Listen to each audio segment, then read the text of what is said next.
European डॉक्टरों की हालत है, पालथी नहीं मार सकते हो, मालूम है आपको? क्यों? उनके जेनेटिक एवोल्यूशन में ये गायब हो चुका है। सर 5 आदतें ऐसी बताइए जो आगे कई सालों तक इंसान स्वस्थ रह सकता है। दिल्ली तो बर्बाद है, लिवेबल हैबिटेबल नहीं है, जबरदस्ती हम जिंदा हैं। सच है, सही बात है। यहाँ आप यूरोपियन को ला के रख दें 6 महीने, ना 6 महीने बहुत ज़्यादा है सर। कैंसर हो जाएगा उनको। हाँ। ये एक इन्फ्लुएंसर थी, मर गई, आगरा के एसएन मेडिकल कॉलेज में डेड बॉडी रखी हुई थी, उसकी असिस्टेंट ने डाला कि भाई 4 लोग चाहिए, अर्थी को 30 मिलियन फॉलोअर में से 4 लोग नहीं आए।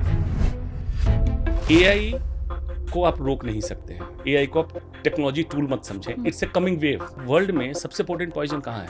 तो पता चला रसिया के पास एक केमिकल वॉरफेयर, आर्मी हजार आर्मी एक बार मार देती, आधे घंटे के अंदर उससे 100 times more potent poison artificial intelligence ने बना दिया। आज के समय में सबसे बड़ी बीमारी कौन सी? क्या वो कैंसर है, डायबिटीज है, हार्ट डिसीज है या कोई और है? फार्मा लॉबी जो वर्ल्ड की है, उसका एम है एमबीबीएस डॉक्टर को एजेंट बनाओ जो हमारी दवा बेच सके। सभी डॉक्टर को यह पता चल रहा है, क्यों कि अब डॉक्टर भी बीमार हो रहे हैं और खुद भी दवाइयों पे। Fast food will lead to fast death. एक यूजर है कि किसी को मुंह और गले का कैंसर भविष्य में ना बने, इसके लिए क्या करना चाहिए? कैंसर इतनी आसानी से नहीं आता है। चलिए थोड़ा सा राहत दिया आपने। कैंसर इतनी आसानी बहुत मेहनत जद्दोजहद करके आपको बाजार से कैंसर खरीद के लाना पड़ता है घर में। जो लोग जिम जा रहे हैं तो उनके लिए क्या, जो आपने बताई, कंप्लीट मील है या क्योंकि वो तो सप्लीमेंट्स लेते हैं, उन्हें प्रोटीन चाहिए, सब चाहिए क्योंकि जिम कर रहे हैं। क्यों डोले सोले इतने मोटे हो? आप राक्षस हो? इंसान के बच्चे हो? तो एक्स्ट्रा प्रोटीन लेके आप इस पे लोड जो दे रहे हो, स्टेरॉइड ले रहे हो, किडनी पे डैमेज करा रहे हो, क्या जरूरत थी आपकी? सर अभी आपसे जब बात हो रही थी, आपने कहा था कि किचन में कुछ चीज़ें रखनी चाहिए, कुछ चीज़ें नहीं रखनी चाहिए। तो अब ये मुझे आप बताइए कि किचन में क्या रखना चाहिए और क्या नहीं रखना चाहिए।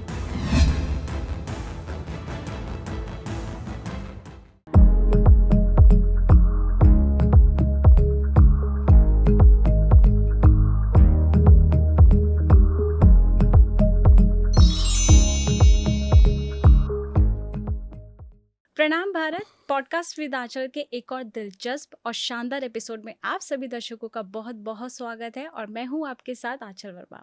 दोस्तों, आज हमारे इस स्टूडियो में जो डॉक्टर मौजूद हैं वो एक कैंसर स्पेशलिस्ट है, और जिन्हें एक कैंसर स्पेशलिस्ट या एक कैंसर सर्जन कहना ही शायद उनका पूरा परिचय नहीं होगा, क्योंकि एक तरफ इन्होंने आधुनिक मेडिकल साइंस को बहुत गहराई से समझा है, तो वहीं दूसरी तरफ इन्होंने आयुर्वेद, नेचुरोपैथी और आज का जो लाइफस्टाइल मेडिसिन साइंस है उस पर भी इन्होंने इनकी पकड़, इनकी बहुत गहरी समझ है।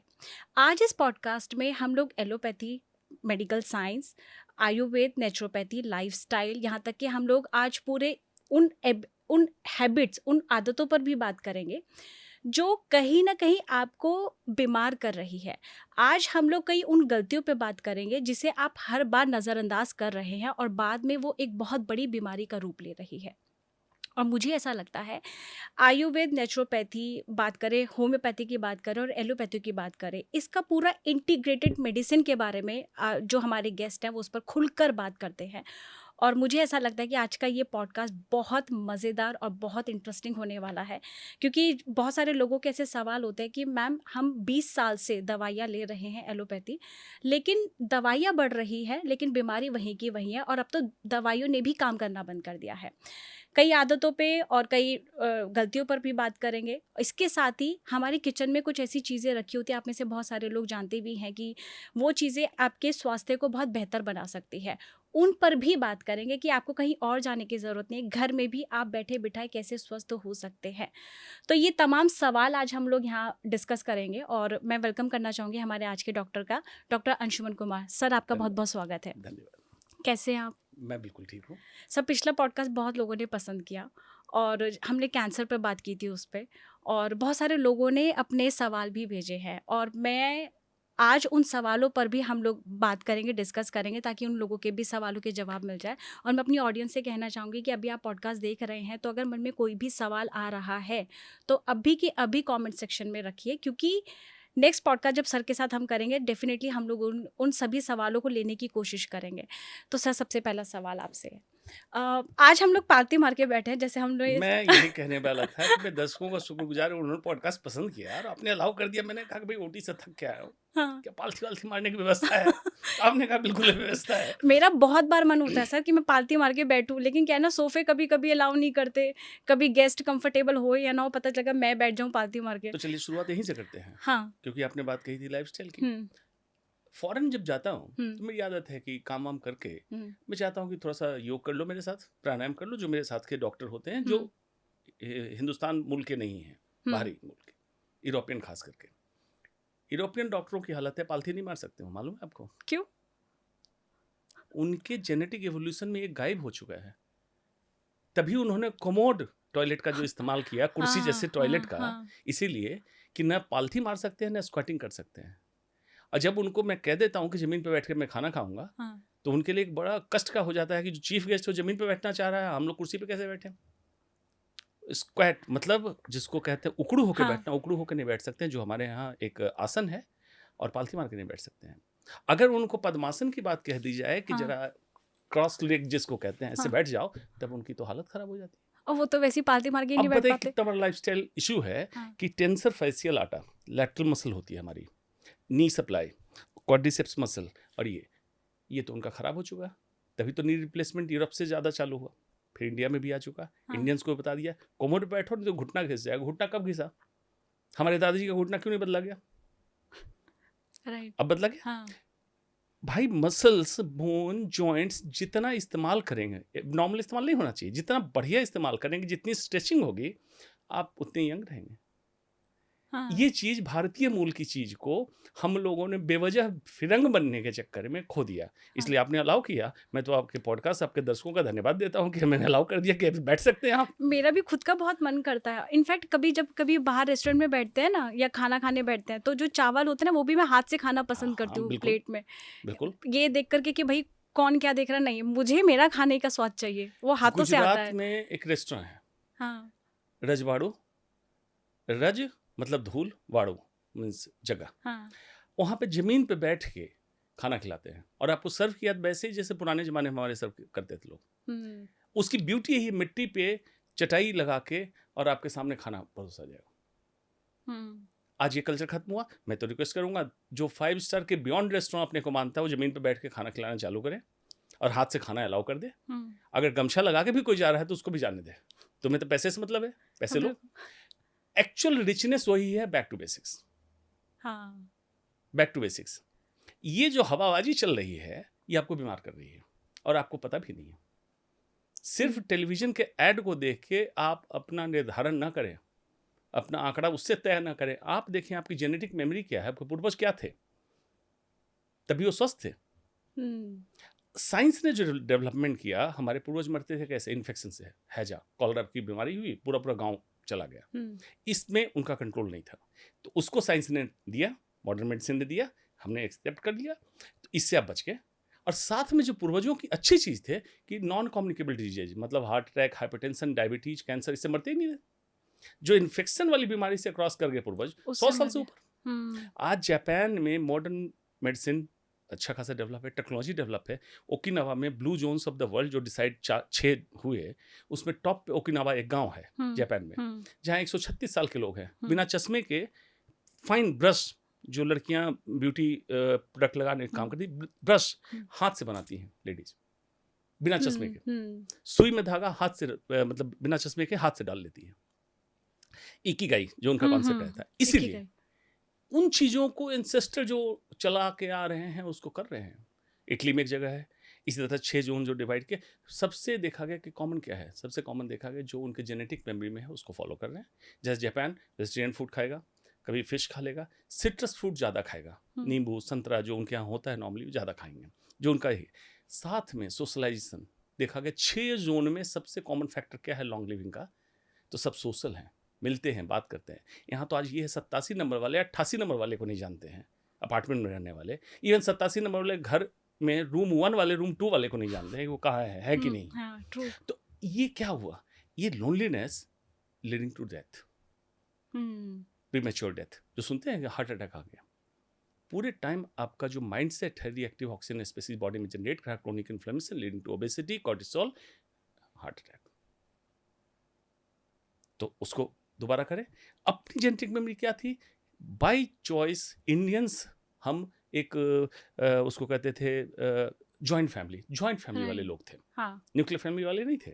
तो अब ठीक है, मजबूरी है, हम लोग दिल्ली में रह रहे हैं, माता पिताजी नहीं छोड़ रहे हैं आपके घर से, जाके मिले, टेक्नोलॉजी का ज़माना है, वीडियो कॉल पे बात करें, मतलब किसी न किसी तरह से यहाँ पे लोकल लोगों में जिससे आपका मन मिल जाता हो वो आपका परिवार हो गया, उनके साथ जॉइंट फैमिली जैसा कॉन्सेप्ट लाएं, कभी मिले उनके साथ खाना खाएं, कभी गांव लेके जाएं, जमीन पे बैठ के गांव में बैठ के पिकनिक कर, कुछ ऐसा करो जो आपके लॉन्जिविटी की तरफ आपको ले जाए।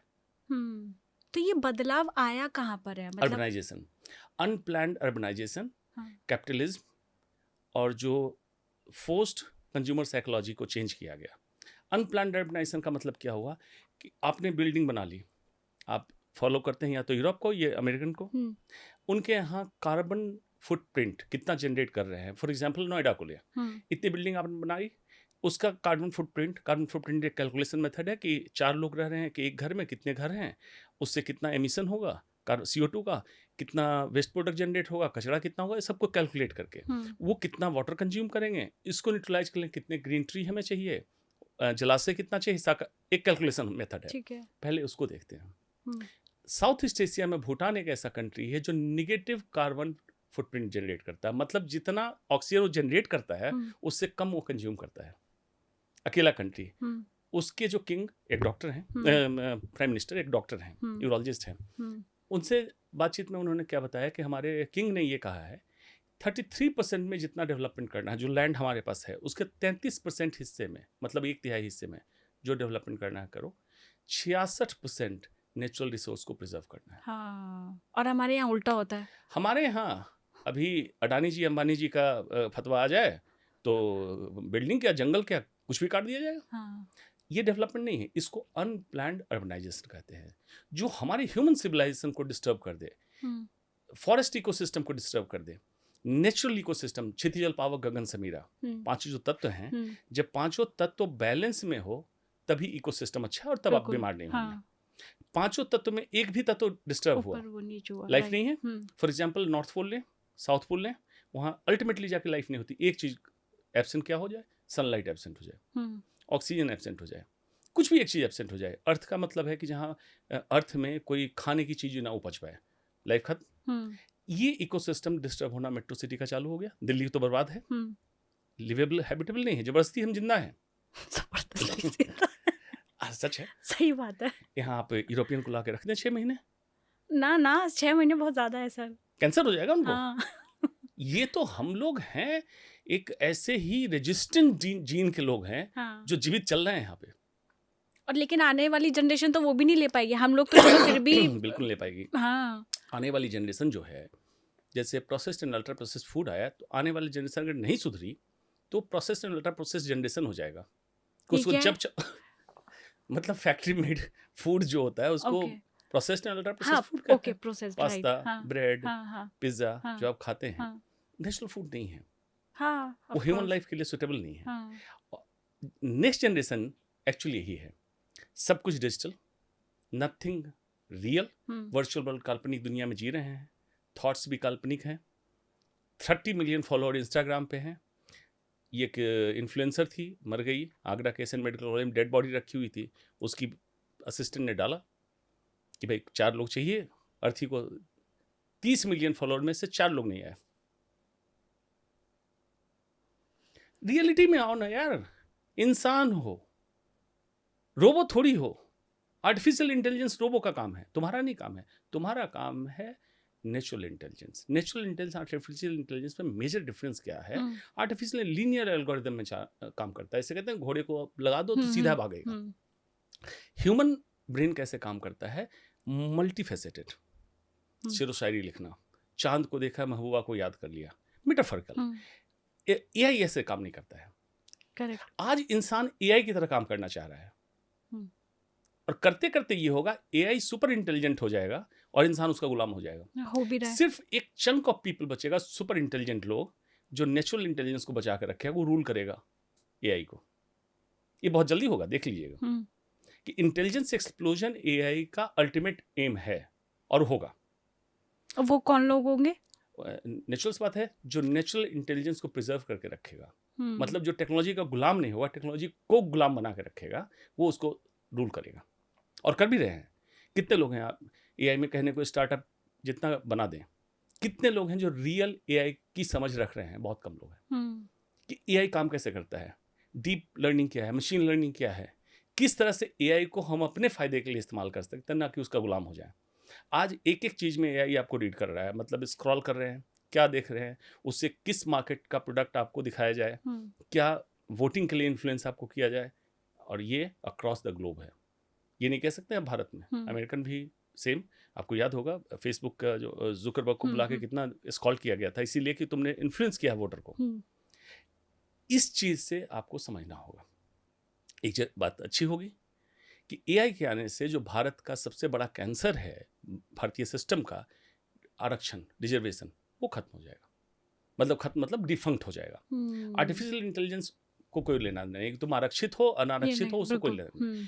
इसको जरूर फायदा मिलेगा, लेकिन सुपर इंटेलिजेंट लोग एक बिल्कुल chunk of people, may be less than 1% बचे।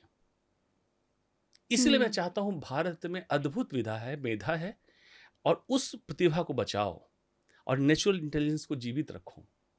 पूरी तरह बिक मत जाओ आर्टिफिशियल इंटेलिजेंस में।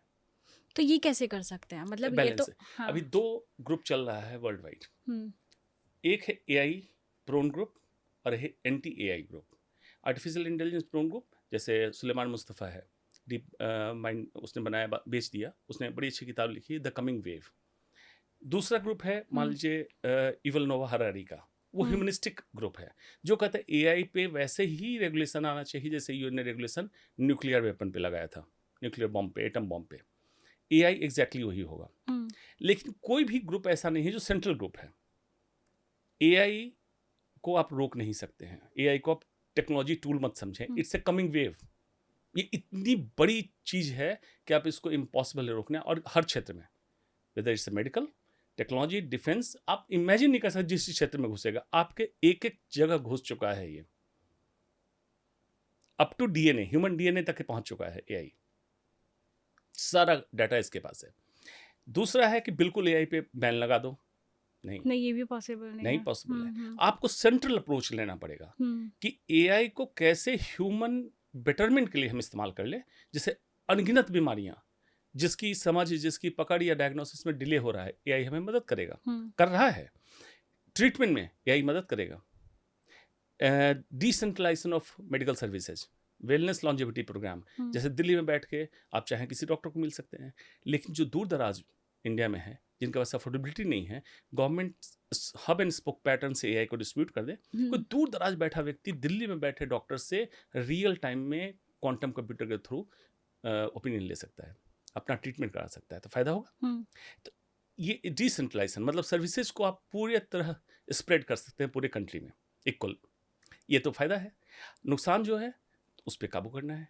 तो इसमें जरूरत है वही चुनिंदा लोग जो बायस ना हो। मतलब एक ग्रुप हो जाता है टेक्नोलॉजी के बिल्कुल खिलाफ, एक ग्रुप हो जाता है टेक्नोलॉजी के बिल्कुल गुलाम, कि टेक्नोलॉजी ही सब कुछ है। बैलेंस ग्रुप आना चाहिए। और बैलेंस ग्रुप हर कंट्री का अपना डिसाइड करे कि artificial intelligence, robotics, quantum computer, इसको किस तरह से हम ह्यूमैनिटी के लिए इस्तेमाल करें, बेटरमेंट के लिए इस्तेमाल करें, बर्बादी के लिए नहीं। जैसे अब बर्बादी का एग्जाम्पल देता हूँ, मैं देना नहीं चाह रहा था कि लोग डर जाएंगे। एंटीबायोटिक फॉर एग्जाम्पल, पहले अच्छा बता देता हूँ कि एंटीबायोटिक का जब हम लोग ढूंढते हैं नई एंटीबायोटिक, 10 से 12 साल लगता है। ठीक है। उसमें भी एंटीबायोटिक इकोलाई के लिए या ट्यूबरक्लोसिस के लिए कोई एंटी ट्यूबरकुलर ड्रग ढूंढने में इतना रिसर्च लगता है, ट्रायल होता है, तब आता है। 2022 में आर्टिफिशियल इंटेलिजेंस को एक इनपुट दिया गया कि एंटीबायोटिक चाहिए जो काफ़ी पोटेंट हो, gram negative bacteria, gram positive, जो डॉक्टर डिसाइड करता है, इस पे काम करे। 6 घंटे में आर्टिफिशियल इंटेलिजेंस ने एक एंटीबायोटिक तैयार करके दिया। उससे पोटेंट एंटीबायोटिक अभी तक अवेलेबल नहीं है मेडिकल साइंस के पास। जिस कंप्यूटर पे काम हुआ था उस कंप्यूटर का नाम था HAL, तो एंटीबायोटिक का नाम रखा गया था हेलिसिन, और उसको रोक लगा दिया गया कि मार्केट में मत उतारो। इतना पोटेंट एंटीबायोटिक आते, मिसयूज होता है एंटीबायोटिक का कि लोग बिना जरूरत भी बेच देते हैं। हाँ। तो रेजिस्टेंट हो जाएगा। बैक्टीरिया, एंटीबायोटिक रोक लगा दी गई। ये तो अच्छी बात है, रिसर्च बहुत फास्ट हो गया, तो रोक भी लगा दिया। ये भी बहुत अच्छा किया कि रोक लगा दिया, हेलिसिन को मार्केट में नहीं आने दिया। फिर साइंटिस्ट ने सोचा कि अगर ये अच्छा काम कर सकता है, बुरा क्या कर सकता है। अगर ये किसी गंदे इंसान के हाथ में पड़ गया, आर्टिफिशियल इंटेलिजेंस, तो देखा गया कि ऐसा पॉइजन बनाओ जैसा पॉइजन आज तक वर्ल्ड में सबसे पोटेंट पॉइजन कहाँ है। तो पता चला रसिया के पास एक केमिकल वॉरफेयर जो लड़ाई करता है, रशियन आर्मी के लोग लड़ाई जब कर रहे होते हैं तो एक पॉइजन का इस्तेमाल करते हैं। उसका नाम नहीं बताऊंगा, लोग सर्च कर लेंगे। बहुत पोटेंट पॉइजन है, न्यूरोटॉक्सिक, मतलब नर्व पैरालिसिस करा देता है बॉडी को। आपको पता नहीं चलेगा इंसान मारा क्यों। आर्मी हजारों हजार आर्मी एक बार मार दे। तो बोला कि उससे आधे घंटे के अंदर उससे 100 times more potent poison artificial intelligence ने बना दिया। इसका बुरा पक्ष हो गया। हाँ। यही बैलेंस करने की जरूरत है, और इस पे बैलेंस वही व्यक्ति कर सकता है जो चिंतन करता हो। मतलब सिर्फ पढ़ाई करके पढ़ाई का गुलाम ना बना हो। मतलब 0.0% लोग, बहुत बहुत कम लोग होंगे, बहुत कम लोग होंगे। तो मतलब बर्बादी की तरफ बढ़ ही चुके हैं। बर्बादी की तरफ देखिए, भारत से मुझे उम्मीद क्यों होती है हर समय। भारत हमारा ऋषियों का देश है, और ये सिर्फ कहने वाली बात नहीं कह रहा हूँ इसलिए कि मैं सनातनी घर में पैदा हूँ इसलिए मैं ऋषि ऋषि करता रहता हूँ। जो भी भारतीय मूल में है वो जानता है उसके डीएनए में कहीं न कहीं ऋषि परंपरा की चीज है। हाँ, हाँ। अगर वो थोड़ी देर के लिए भी अपने 24 घंटे में, जिसको मी टाइम अंग्रेजी में बोलते हैं, अंतर्मुखी होके ध्यानस्थ हो जाए, देखिए वो क्या कमाल कर देगा। हर व्यक्ति में, एटलीस्ट भारतीय मूल के व्यक्ति में तो मैं गारंटी कह सकता हूँ, हर व्यक्ति में एक अद्भुत मेधा है। उसके दिमाग में लोग उसको गुलाम बना के बैठे हुए हैं, उसको सोचने में मजबूर कि बस इतना ही सोचो। इसलिए मैं हर समय कहता हूँ मी टाइम।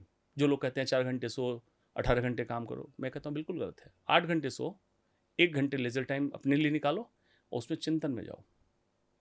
जो तुम पढ़े हो, जो देखे हो, जो किए हो, चिंतन करो। क्रिप मत करो, ये गलत हो गया मेरे साथ या मैंने उसके साथ गलत कर दिया, कुछ नहीं।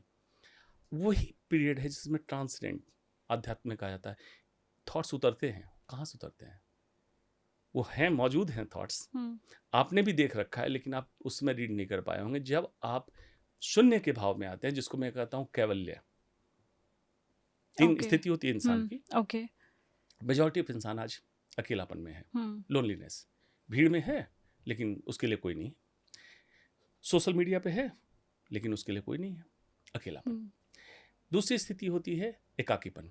अकेलापन लोनलीनेस, एकाकीपन सॉलिट्यूड अंग्रेजी में बोलते हैं। कि मैं और मैं से आप वार्तालाप करते हैं, ध्यान में बैठे हैं कि ऐसा क्यों हुआ, ऐसा क्यों, मुझे ये इम्प्रूव करना है, इंट्रोस्पेक्शन किया, आत्मविश्लेषण किया, मैं और मैं। और तीसरी स्थिति होती है कैवल्य। इसका इंग्लिश में कोई शब्द नहीं है, कैवल्य, जहां मैं और मैं भी खत्म हो जाए, शून्यता की स्थिति आ जाए।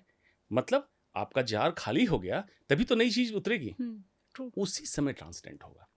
और हर हिंदुस्तानी, खास करके बच्चों को मैं बहुत ज़्यादा मोटिवेट करता हूँ कि टेक योर लेजर टाइम। माँ बाप जो पीछे पढ़े हैं 18 घंटे पढ़ो, मैं कहता हूँ बिल्कुल मत पढ़ो। 2 घंटे पढ़ो लेकिन 4 घंटे तुम अपने चिंतन में लगाओ। चीज़ों को जज करो, एनालाइज करो, इंट्रोस्पेक्ट करो, और अंतर्मुखी भव। हर समय हर बच्चे को अंतर्मुखी होना। जो सुसाइडल टेंडेंसी बढ़ी, क्यों बढ़ी? बच्चे बहिर्मुखी हो गए। सोशल मीडिया पे, पीयर प्रेशर पे, मटेरियलिस्टिक चीज़ों से कंपेयर करने लगे। बच्चा जैसे ही अंदर जाएगा उसको अपना स्ट्रेंथ दिखने लगता है। और 2 अच्छे साइकोलॉजिस्ट थे जिन्होंने एक कॉन्सेप्ट दिया, जोहारी विंडो। जो हारी 2 साइकोलॉजिस्ट ने, उसने कहा कि हर इंसान के अंदर 4 विंडो है। Known to the world and known to yourself. ये तो कॉमन है कि मैं अगर डॉक्टर हूँ तो मरीज भी मेरे जान रहे हैं, मैं भी जान रहा हूँ कि डॉक्टर हूँ। एक विंडो ऐसी है इसमें, neither known to the world not known to you. और ये जब अंतर्मुखी होंगे, चिंतन की अवस्था में बैठेंगे, तब ये विंडो एक्सप्लोर होगा। और जोहारी ने रिकमेंड किया, अगर जेन्युइनली आप मेन क्राउड से अलग होना चाहते हो, go and explore your that window.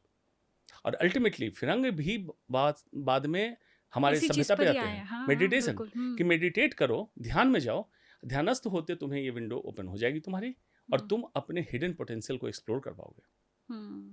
जिसको मास्लो ने नीड हायर की थ्योरी में कहा था सेल्फ एक्चुअलाइजेशन। जब आपकी सारी चीज़ें पूरी हो जाएगी तो टॉप पिरामिड में जब जाओगे, सेल्फ एक्चुअलाइजेशन, तुम अपने रियलाइज करोगे what is purpose of life, what is my purpose, मैं क्या करना चाहता हूँ। ये चीज़ें आएगी। मतलब आज एक डॉक्टर के ज़ुबान से स्पिरिचुअलिटी, एआई और मैं समझती हूँ कि जो अकेलेपन की आपने बात की है, अंतर्ध्यान की बात की है, ये पहली बार मैं सुन रही हूँ। आप कंप्लीट पैकेज हो। अ, मैं इंसान हूँ।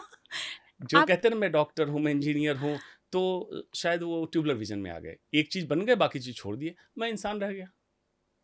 कहा गया डॉक्टर का काम कर दो, कर दूँगा। अब इसी में सोचिए कि मैं अपना खाना खुद बनाता हूँ, अच्छा, जूते खुद पॉलिश करता हूँ, गाड़ी खुद ड्राइव करता हूँ। तो ऐसा तो नहीं है गाड़ी ड्राइव कर रहा हूँ तो ड्राइवर हो गया, जूते पॉलिश करना हो तो मैं मोची हो गया, खाना इसके बनाऊँ पीछे तो का क्या माइंडसेट, क्या सिंपली विचारधारा कि आपकी? जो मेरी ज़रूरत है, वो ज़रूरतें मैं जितनी पूरी कर सकूँगा उतनी ही करूँगा, तो ज़रूरतें मेरी कम हो जाती है, दूसरे पे लोड नहीं होता है। फॉर एग्ज़ाम्पल आज हिंदुस्तान के घर की क्या परंपरा हो गई है, आज शाम को बता दो कल क्या खाओगे? अब कैसे संभव है जब तुम सोने जा रहे हो, खाना खा चुके हो, आपका फीड सेंटर जगे और डिसाइड करे कि कल कल सुबह पता नहीं क्लाउड होगा, बारिश का मौसम होगा, चिड़िया कैसे चहचहा रही होगी, हाँ, सूरज की रोशनी क्या कैसे मन होगी, होगा खाने का, कैसा क्या नहीं? हाँ। कल की मनोस्थिति कैसी बनेगी, मैं अभी कैसे बताऊं? हुँ, इसलिए बेटर है कि सुबह जब मैं जगा, योग प्राणायाम ध्यान करके जब सुबह कोई नहीं होता है, अकेले अब जंगल तो नहीं है दिल्ली में, लेकिन मैं बड़ा पसंद करता हूँ जंगल के मतलब पेड़ों के बीच में जाना, जाके खड़ा हो देख रहा हूँ सूरज की रोशनी निकल रही, सब करते करते उसी समय एक्चुअल जो मुझे समझ में आया, आज भिंडी की सब्जी खानी है प्याज में भून के, और एग्जैक्टली कलर क्या होगा, टेस्ट क्या होगा, वो भी ट्रांसडेंट हो गए, वही मैं बना लेता हूँ। और इससे जो ज़ लोग कहते हैं कि समय की कमी, skin to skin as a surgeon में बोलूँ कि ऑपरेशन जब चालू करते हैं स्किन में इंसिजन रखने से लेके क्लोज करने और फाइनल सर्जरी करने, तो खाना बनाने का स्किन टू स्किन मतलब चॉपिंग से लेके कंप्लीट खाना थाली तक लाने थाली में तक लाने में। 40 मिनट्स। क्या जीवन में 24 घंटे में 40 मिनट अपने लिए नहीं निकाल सकता है इंसान? लोड कम हो गया हाँ, आपकी पत्नी पे, मतलब मैं मेल हूँ इसलिए कह रहा हूँ, हाँ, आप फीमेल हाँ, हैं तो हाँ, हाँ, आपके अगर पति करते हैं तो आपके हाँ, ऊपर लोड कम हो जाएगा, हाँ। घर वालों पे, मेड पे। और माने ना माने, जब इंसान खाना बना रहा हो, जिस मनोस्थिति में हो, उसी तरह की एनर्जी उस खाने में आएगी, जा रही हो। और जो खाएगा उसकी मनोस्थिति वैसी होगी। आप चाहें तो एक्सपेरिमेंट करके देख लें हुँ, हुँ, कि अच्छे मनोस्थिति से जाएं, खाना बनाएं, खाएं। हुँ। या इसीलिए याद होगा आपको, इस बात पे कई लोग नाराज हो जाते हैं, मैं कहता था कि आज की माँ क्या कर रही है, मेड खाना बना रही है, माँ फास्ट फूड खा रही है। पहले क्या होता था, हमारी माँ खाना बनाती थी, मेड झाड़ू पोछा या जो भी हुँ, घर का हुँ, काम हुँ, करती थी, नाचने वाली नाचती थी, हुँ। हमारी माँ नाच देखती थी। आज औरतों में क्या हो गया, खुद नाचने चली गई। आपकी गरिमा है, आप जो बच्चे को जो एनर्जी देना चाहते हो, वो एक संस्कार, एक एनर्जी जो देना चाह रहे हो, आपकी एनर्जी वही होनी चाहिए, गरिमा में ही एनर्जी, हुँ। वो आपके खाने से जाएगा, आपके बिहेवियर से जाएगा। तो कभी भी इन चीज़ों को नेगेटिव मत सोचे। अगर मेड रखे हैं आप, चॉपिंग करा लें, क्लीनिंग करा लें उनसे, लेकिन खाना खुद ही बनाएँ। खाने को टच करने की परंपरा आप अपना रखिए। जो ऊर्जा, जो हीट देते हैं जिससे खाना पकता है, उस ऊर्जा को आप जलाएं, करके देखें 1 हफ्ते, हुँ, देखिए घर में एक सौहार्द का कैसा वातावरण आता है। हुँ, हुँ। ओके, ठीक है, इस बारे में हम लोग आगे इस लाइफ़स्टाइल के बारे में भी जानने की कोशिश करेंगे। अभी मेरा जो इस बीच एक मन में सवाल आया, आज हम लोग मेडिकल साइंस के बारे में जब बात करते हैं, उसने बहुत तरक्की कर ली। बड़े-बड़े हॉस्पिटल्स, बड़े-बड़े डॉक्टर्स, बड़ी-बड़ी बीमारियाँ भी अब आ गई हैं। मैं आपसे जानना चाहती हूँ, आज के समय में सबसे बड़ी बीमारी कौन-सी है? क्या वो कैंसर है, डायबिटीज़ है, हार्ट डिसीज़ है या कोई और है? अगर है, तो वो कौन-सी है और क्यों है? देखिए 3-4 जो बीमारियां हैं, उसको आप ऐसे समझे, जहर जहर है। अब ये तुलनात्मक तो अध्ययन करना बड़ा मुश्किल है कि 10 किलो का जहर है कि 9 किलो का है या 11 किलो का है। तो कैंसर, डायबिटीज और हार्ट अटैक, ये नॉन कम्युनिकेबल डिजीज, हुँ, 3 खास करके, ये इनको आप टॉप पे रख लें ओके। कि तीनों किलर है। सबसे खास बात, तीनों प्रिवेंटेबल है, मतलब जिसको हम रोक सकते हैं, नहीं हो सकती ये बीमारी। तीनों क्यूरेबल है, ट्रीटेबल नहीं है। ट्रीटेबल का मतलब होता है कि बस थोड़ी दिन लाइफ बढ़ा दो, क्यूरेबल मतलब जड़ से ठीक कर दो। लेकिन ये हमें बताया नहीं जाता। हुँ, बताया नहीं जाता हुँ, है, हुँ, इसमें बहुत सारे रिसर्च हुए। हुँ, as a medical we were not taught that these are curable. आपको कारण मालूम है क्या? ना। मेडिकल साइंस जो हम लोग पढ़ते हैं, मॉडर्न मेडिसिन, इसका क्यूरिकुलम कौन डिसाइड करता है? अमेरिका। ठीक, पूरे वर्ल्ड में मॉडर्न मेडिसिन का क्यूरिकुलम कि क्या पढ़ाया जाएगा 5 साल में एमबीबीएस के छात्रों को, डिसाइड करता है अमेरिका। अमेरिका में ये क्यूरिकुलम कौन डिसाइड करता है? वहाँ की फार्मा इंडस्ट्री, दवा बनाने वाली कंपनी। तो दवा बनाने वाली कंपनी कभी ऐसा चाहेगी कि उसकी दवा की बिक्री कम हो जाए? ट्रू। नहीं चाहेगी। इन जिन बीमारियों की बात मैंने की क्यूरेबल, इन बीमारियों को क्योर करने का तरीका है, कहा जाता है दीज डिजीजेज आर नॉट ड्रगेबल, मतलब इसकी दवा नहीं बन सकती है, दे आर फूडेबल। खाने के बदलाव से इस बीमारी को रोक सकते हैं और इस बीमारी को क्योर कर सकते हैं। ये हमारे भारत के लोग कहते हैं। नहीं नहीं, तो अब रिसर्च है, मॉडर्न रिसर्च मेडिसिन में का रिसर्च है। ओके। और जो मॉडर्न मेडिसिन के फादर हैं हिपोक्रेट, उन्होंने उस जमाने में 492 बीसी हाँ। में ये लिख दिया था कि if you take food as medicine, if you don't take food as medicine, you have to take medicine as food. आज जो इंसान दवाइयां ऐसे खाने करके की तरह खा ले रहा रहा है, है, बिल्कुल। इसीलिए तो हमें ये नहीं पढ़ाया जाता है। अब उसके लिए सोचिए, 5 साल के एमबीबीएस के क्यूरिकुलम में, जो क्यूरिकुलम कहते हैं जो हमें पढ़ाया जाएगा, 19.6 आवर, मतलब मोटा मोटी रखिए 20 घंटे सिर्फ हमें खाने के बारे में पढ़ाया जाता है कि खाना क्या है, चावल दाल सब्जी, गुड फूड क्या है, बैड फूड क्या है, सिर्फ 19.6 आवर्स 5 साल में। और दवाइयों के बारे में कितना पढ़ाया जाता है? तो बेसिकली फार्मा लॉबी जो वर्ल्ड की है, उसका एम है एमबीबीएस डॉक्टर को एजेंट बनाओ जो हमारी दवा बेच सके। और ये हार्ड ट्रूथ है, कोई डॉक्टर नहीं बोलेगा, लेकिन सभी डॉक्टर को यह पता चल रहा है। क्यों? कि अब डॉक्टर भी बीमार हो रहे हैं और खुद भी दवाइयों पे हैं। क्यों? They are not working for health care, they are working for sick care. हाँ, तो सिक केयर के लिए काम करोगे, खुद भी सिक होगे। बिल्कुल। हेल्थ के लिए काम करोगे तो भी स्वस्थ रहोगे। अब उन्होंने डॉक्टरों ने रियलाइज किया कि ये तो हमारे जीवन पे पड़ गया, तो जीवन शैली के बारे में उनको पता नहीं है, डाइट के बारे में पता नहीं है। दूसरा पार्ट आता है डाइटिशियन, डाइटिशियन को मेडिकल साइंस नहीं पता है, तो अलग इडियोसी कर रही है डाइटिशियन कि 2-2 घंटे पे खाना खाओ, बिस्किट ले लो, चाय ले लो, मिल्क प्रोडक्ट सजेस्ट कर देंगी जो मेडिकली कहीं प्रूवन नहीं है। हमें चाहिए एक होलिस्टिक अप्रोच। तब जो बात आपने पूछी कि बीमारियां बढ़ रही हैं, दवाइयां बढ़ रही हैं, बीमारी तो कभी रुकी नहीं, तो ट्रीटेबल आपने कर दिया कि जस्ट ब्लड प्रेशर है, हाइपरटेंशन है, तो बीपी की रिकॉर्डिंग मशीन में कम दिख गई। लेकिन किस कारण बीपी बढ़ा इसके बारे में आपने चर्चा नहीं की। डायबिटीज, टाइप 2 डायबिटीज, मैक्सिमम लोग क्या कहेंगे, आप पूछ के देखिए डॉक्टरों से कि रिवर्सिबल नहीं है, मतलब इसको हम वापस नहीं कर सकते। टाइप 2 डायबिटीज इज रिवर्सिबल, आपके भी पॉडकास्ट में चैलेंज कर चुका था और शिविर में करा रहा हूँ। टाइप 2 डायबिटीज क्लिनिक पे रह के कराना मुश्किल है, क्योंकि प्रोफेशनली मैं कैंसर स्पेशलिस्ट हूँ, क्लिनिक पे अगर डायबिटीज रिवर्स करूँ तो मुश्किल हो जाएगी। क्योंकि कई बार पॉडकास्ट सुन के लोग आ जाते हैं कि रिवर्सल वो टाइम टेकिंग प्रोसीजर है, शिविर में ही हो सकता है। उसके बाद कैंसर का ट्रीटमेंट मॉडर्न मेडिसिन का जो चमत्कारिक ट्रीटमेंट है, कोई दो मत नहीं है, सर्जरी। हमारे सुश्रुत साहब ने, देखिए कितनी अच्छी बात है, महर्षि सुश्रुत सर्जन थे, इतने 1000 साल पहले की बात है। रॉयल कॉलेज ऑफ एडिनबरा, जहाँ का मैं भी प्रोडक्ट हूँ, स्कॉटलैंड में है, अभी सुश्रुत की मूर्ति का अनावरण किया गया। अच्छा, वहीं पर ही स्कॉटलैंड में? स्कॉटलैंड, अभी 4 दिन पहले।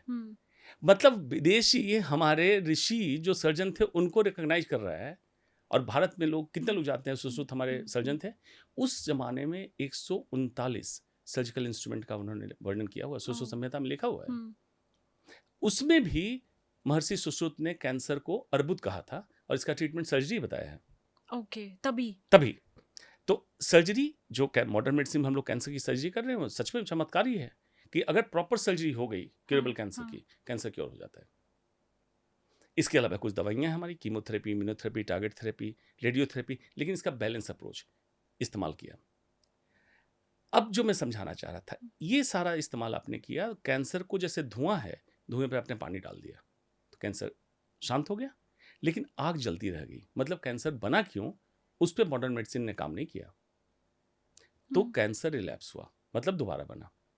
तो अब जरूरत क्या है, हॉलिस्टिक अप्रोच की, जिसके लिए मैंने कहा diabetes, heart attack, cancer, obesity, इन सब पे धुएं पे पानी डालिए, मतलब मॉडर्न मेडिसिन इलाज करे। हार्ट अटैक हुआ, मॉडर्न मेडिसिन तुरंत अभी क्लॉट डिसॉल्व कर दे, लेकिन जिस कारण हुआ उसी समय naturopath, dietary lifestyle management and Ayurveda, योग उसी समय इंट्रोड्यूस हो जाए, ताकि जिस कारण ये समस्या बनी उसको भी आप ठीक कर दें। तो लाइफ टाइम ये मरीज दवा पे नहीं रहेगा, बीमारी रिपीट नहीं होगी, ब्लड के नहीं आएगी, और एक्चुअल वो क्योर हो जाएगा। तो मतलब मेडिकल साइंस अगर एलोपैथी की बात करें तो पूरा क्योरेबल कैंसर का ट्रीटमेंट नहीं है, लेकिन अगर आप उसमें आयुर्वेद, नेचुरोपैथी, लाइफस्टाइल चेंज करेंगे तो क्योर कर तो सकते क्योर हैं, राइट? तो क्योर कर सकते हैं। अब इसमें देखिए एक चीज मैं क्लियर कर दूं, इसमें जो लड़ने वाले लोग हैं, मॉडर्न मेडिसिन वाले कहते हैं कि आयुर्वेद में कुछ नहीं, नेचुरोपैथ में, योग में कुछ नहीं है। सेम मेरे स्टेटमेंट को सुन के आयुर्वेद वाले कहते हैं देखो डॉक्टर साहब भी कह रहे हैं मॉडर्न मेडिसिन में कुछ नहीं, आयुर्वेद में सब कुछ है। ऐसा मैं नहीं कह रहा हूँ। अकेला कोई भी विधा कंप्लीट नहीं है, सबको मिलना है, इंटीग्रेट होना है। That is the only answer. ये मत कहो कि आयुर्वेद में सब कुछ है, मॉडर्न मेडिसिन में सब कुछ है। सब कुछ किसी में नहीं है। सब जुड़ोगे तब भी 100% तुम नहीं पहुंचोगे, क्योंकि human body is not made by human. Car थोड़ी है, कंप्यूटर थोड़ी है कि इंसान ने बनाया है। इस सिस्टम को समझने के लिए जो आज हम एक विधा से रिजल्ट पा रहे हैं, उससे रिजल्ट बेहतर हो जाएगा, ये जरूर है। क्लोज टू 100% भी हो सकता है, लेकिन गारंटेड 100% बोल दें थोड़ा मुश्किल है अभी। इसमें टेक्नोलॉजी आने वाले समय में जरूर हमें मदद करेगी, आर्टिफिशियल इंटेलिजेंस, एआई, कि जेनेटिक कोडिंग को समझ के मॉडर्न मेडिसिन जेनेटिक कोडिंग को भी ठीक करे और साथ में लाइफस्टाइल भी ठीक करे, जिसको ये तो एपिजेनेटिक्स इंसान कहते को समझना पड़ेगा कि बिल्कुल। कैसे कैसे करनी है चीज़ों को, एआई को कैसे इंक्लूड करना है, दवाइयों को, लाइफस्टाइल, माइंडसेट को, क्योंकि माइंडसेट भी कहीं ना कहीं बहुत बहुत मैं समझती हूँ और आपसे भी समझ में आ रहा है कि बहुत बड़ा रोल निभाता है, बहुत बड़ा। राइट। जैसे हमने अभी इन तीनों बीमारियों के बारे में बात की, एक आता है, कई लोग सवाल पूछते हैं कैंसर बनता कैसे है, क्या ये तुरंत बनता है या इसके इसके पीछे के कारण क्या होते हैं, कैसे बनता है ये शरीर में? हर इंसान में हर रोज कैंसर की कोशिकाएं बनती है। हाँ, ये डरावना है? लास्ट पॉडकास्ट में आपने कहा था मुझे। डरावना है?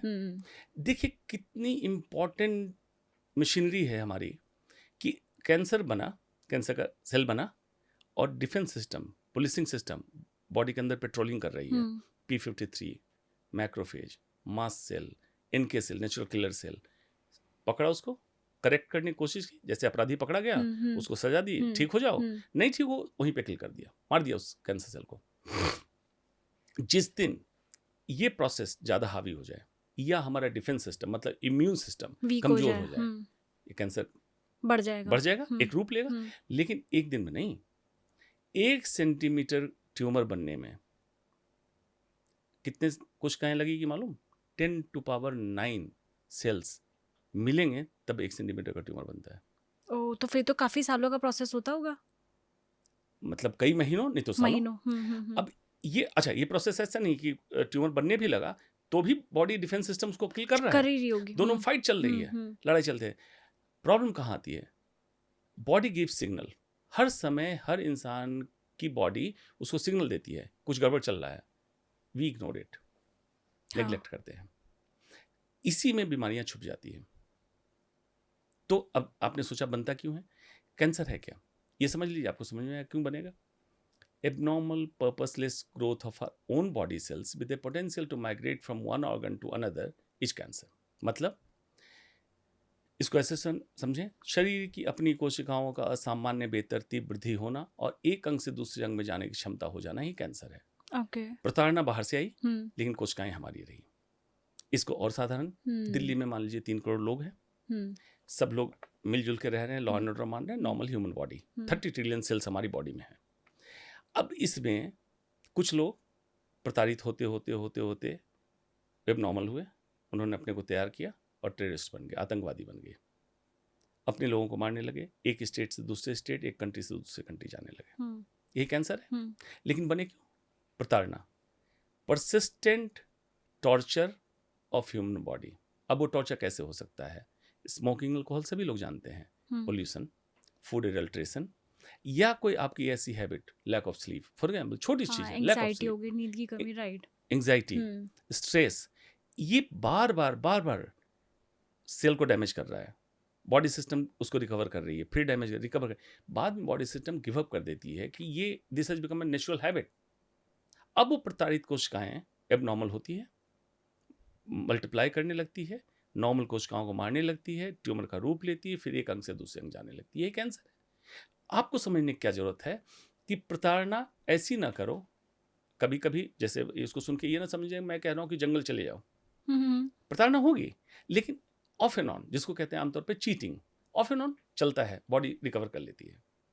आप अपने जीवन शैली को बैक टू बेसिक्स ले आए, अपनी जेनेटिक मेमोरी के हिसाब से अपने जीवन शैली को लीड करें। उसमें कभी भी कुछ अबनॉर्मलिटी हो जाए, किसी कारण से नींद नहीं आई, ठीक है, रिकवर कर लेगा वो, लेकिन रेगुलर प्रोसेस में असामान्य जीवन शैली को नहीं अपनाएं। बस इतनी छोटी सी बदलाव की जरूरत है। तो मतलब पोल्यूशन और ये अल्कोहल और सिगरेट है, इसमें आपका lack of lifestyle sleep lifestyle और एंजाइटी, लाइफस्टाइल, फूड मेजर। हाँ, प्रोसेस्ड फूड हो गया या राइट। 35% कैंसर का जो कारक है, सिर्फ 5 से 15% कैंसर जेनेटिक है। जो लोग सोचते हैं ना कि जीन में, मतलब फैमिली में कैंसर चला रहा होगा, तो सिर्फ 5 सर ये तो ऐसे लग रहा है कि फिर तो ये हर इंसान की बॉडी में बन ही रहा होगा, और हर दिन जैसे आपने हर कहा कि दिन, बन ही रहा है, हर दिन। तभी कैंसर के पेशेंट्स इतने बढ़ रहे हैं। और उसमें 35, जो 85% बचा, जो मैं कह रहा हूँ जेनेटिक नहीं है, उस 85%, 35% कारण आपके खाना में है। और खाने की महत्ता आज नहीं कही गई।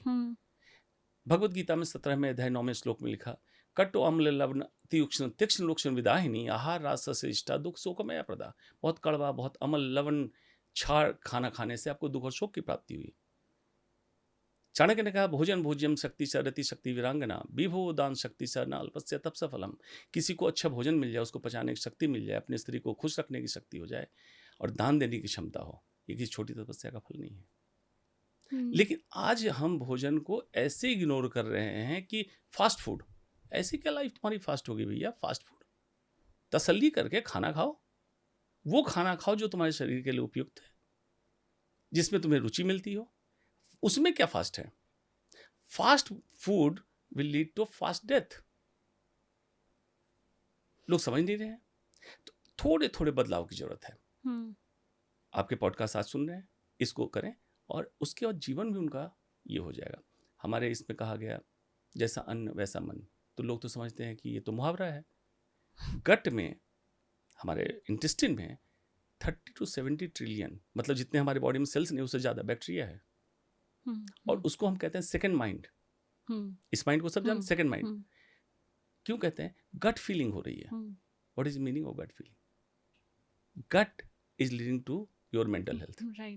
तो जैसा आप खाना खाएंगे, उसी हिसाब से डिसाइड होगा कि आप डिप्रेशन में रहेंगे, हैप्पी रहेंगे, कैसा मन करेगा, इनोवेटिव काम करने का मन करेगा, डिप्रेस रह के फॉलोअर बनने का मन करेगा। आपके खाना से डिसाइड होगा। अगर गट बैक्टीरिया को प्रॉपर खाना मिला, तो गट बैक्टीरिया हेल्दी है, आपका लीकी गट सिंड्रोम नहीं कराएगा। गट से लीक होने लगता है पॉइजन, और शरीर में जाता है। सेरोटोनिन बनेगा, सेरोटोनिन हैप्पी हार्मोन, और डोपामिन जो है हेडोनिस्टिक हार्मोन है। मतलब जैसे चाय आपने पी ली, सिगरेट, शराब, पोर्नोग्राफी, गैम्बलिंग, सोशल मीडिया, ये डोपामिन रिलीज करता है। मतलब क्षणिक सुख मिला और फिर क्रैश किया, फिर आपको बेचैनी हुई, मोर, और चाहिए। लेकिन सेरोटोनिन हैप्पीनेस हार्मोन है, परमानेंट, जैसे खाने से आ गया, कॉन्टिन्यूअस। हाँ। तो ये आनंद देता है सेरोटोनिन। आनंद एक सतत यात्रा है। और हेडोनिज्म मींस डोपामिन, सुखवाद। सुखवाद क्षणिक है, मंजिल मिलेगी, फिर डाउन, फिर मंजिल मिलेगी, फिर क्रैश, ये होता रहेगा। आज जितनी चीजें हमारी आदत में आ गई, हेडोनिस्टिक है। बच्चे एनर्जी ड्रिंक, सो कॉल्ड, इस पे भी बहुत मैं ऑब्जेक्ट करता हूँ कि एनर्जी ड्रिंक जैसी कोई चीज़ नहीं होती है। अच्छा, हाई शुगर कंटेंट, बच्चे को फील गुड आया, क्रैश किया। High sugar is actually alcohol for the children. जैसे बड़े लोग अल्कोहल के एडिक्ट हो जाते हैं, बच्चे शुगर के एडिक्ट हो जाते हैं। और सारी चीज़ें फूड इंडस्ट्री जो कर रही है, इसी के अराउंड कर रही है, कंज्यूमर साइकोलॉजी। मतलब कैसे लोगों की आदतों में मैं डालूं। जैसे ब्रेड, आटे से फाइबर को निकाला, फ्रक्टोज ऐड किया, उस ब्रेड को खा के बच्चे को किक मिला, तो बच्चे रोटी, पराठा, सब्जी नहीं खाना चाहेंगे, ब्रेड खाना चाहेंगे। कि डोपामिन सर्च, रिवॉर्ड सेंटर को एक्टिवेट करा, बच्चे को अच्छा लगा। आपको भी कोल्ड ड्रिंक या जिसमें भी शुगर कंटेंट ज़्यादा पी के अच्छा लगता है, कैफीन पी के अच्छा लगता है, अल्कोहल पी के अच्छा लगता है, इसीलिए रिवॉर्ड सेंटर। लेकिन क्रैश जब होता है तो आप डिप्रेशन में जाते हैं, और मन करता है कि दोबारा दो, ताकि उसी फील को मैं दोबारा जगा दूं। लेकिन मेडिटेशन, ध्यान, सेरोटोनिन को बढ़ाता है।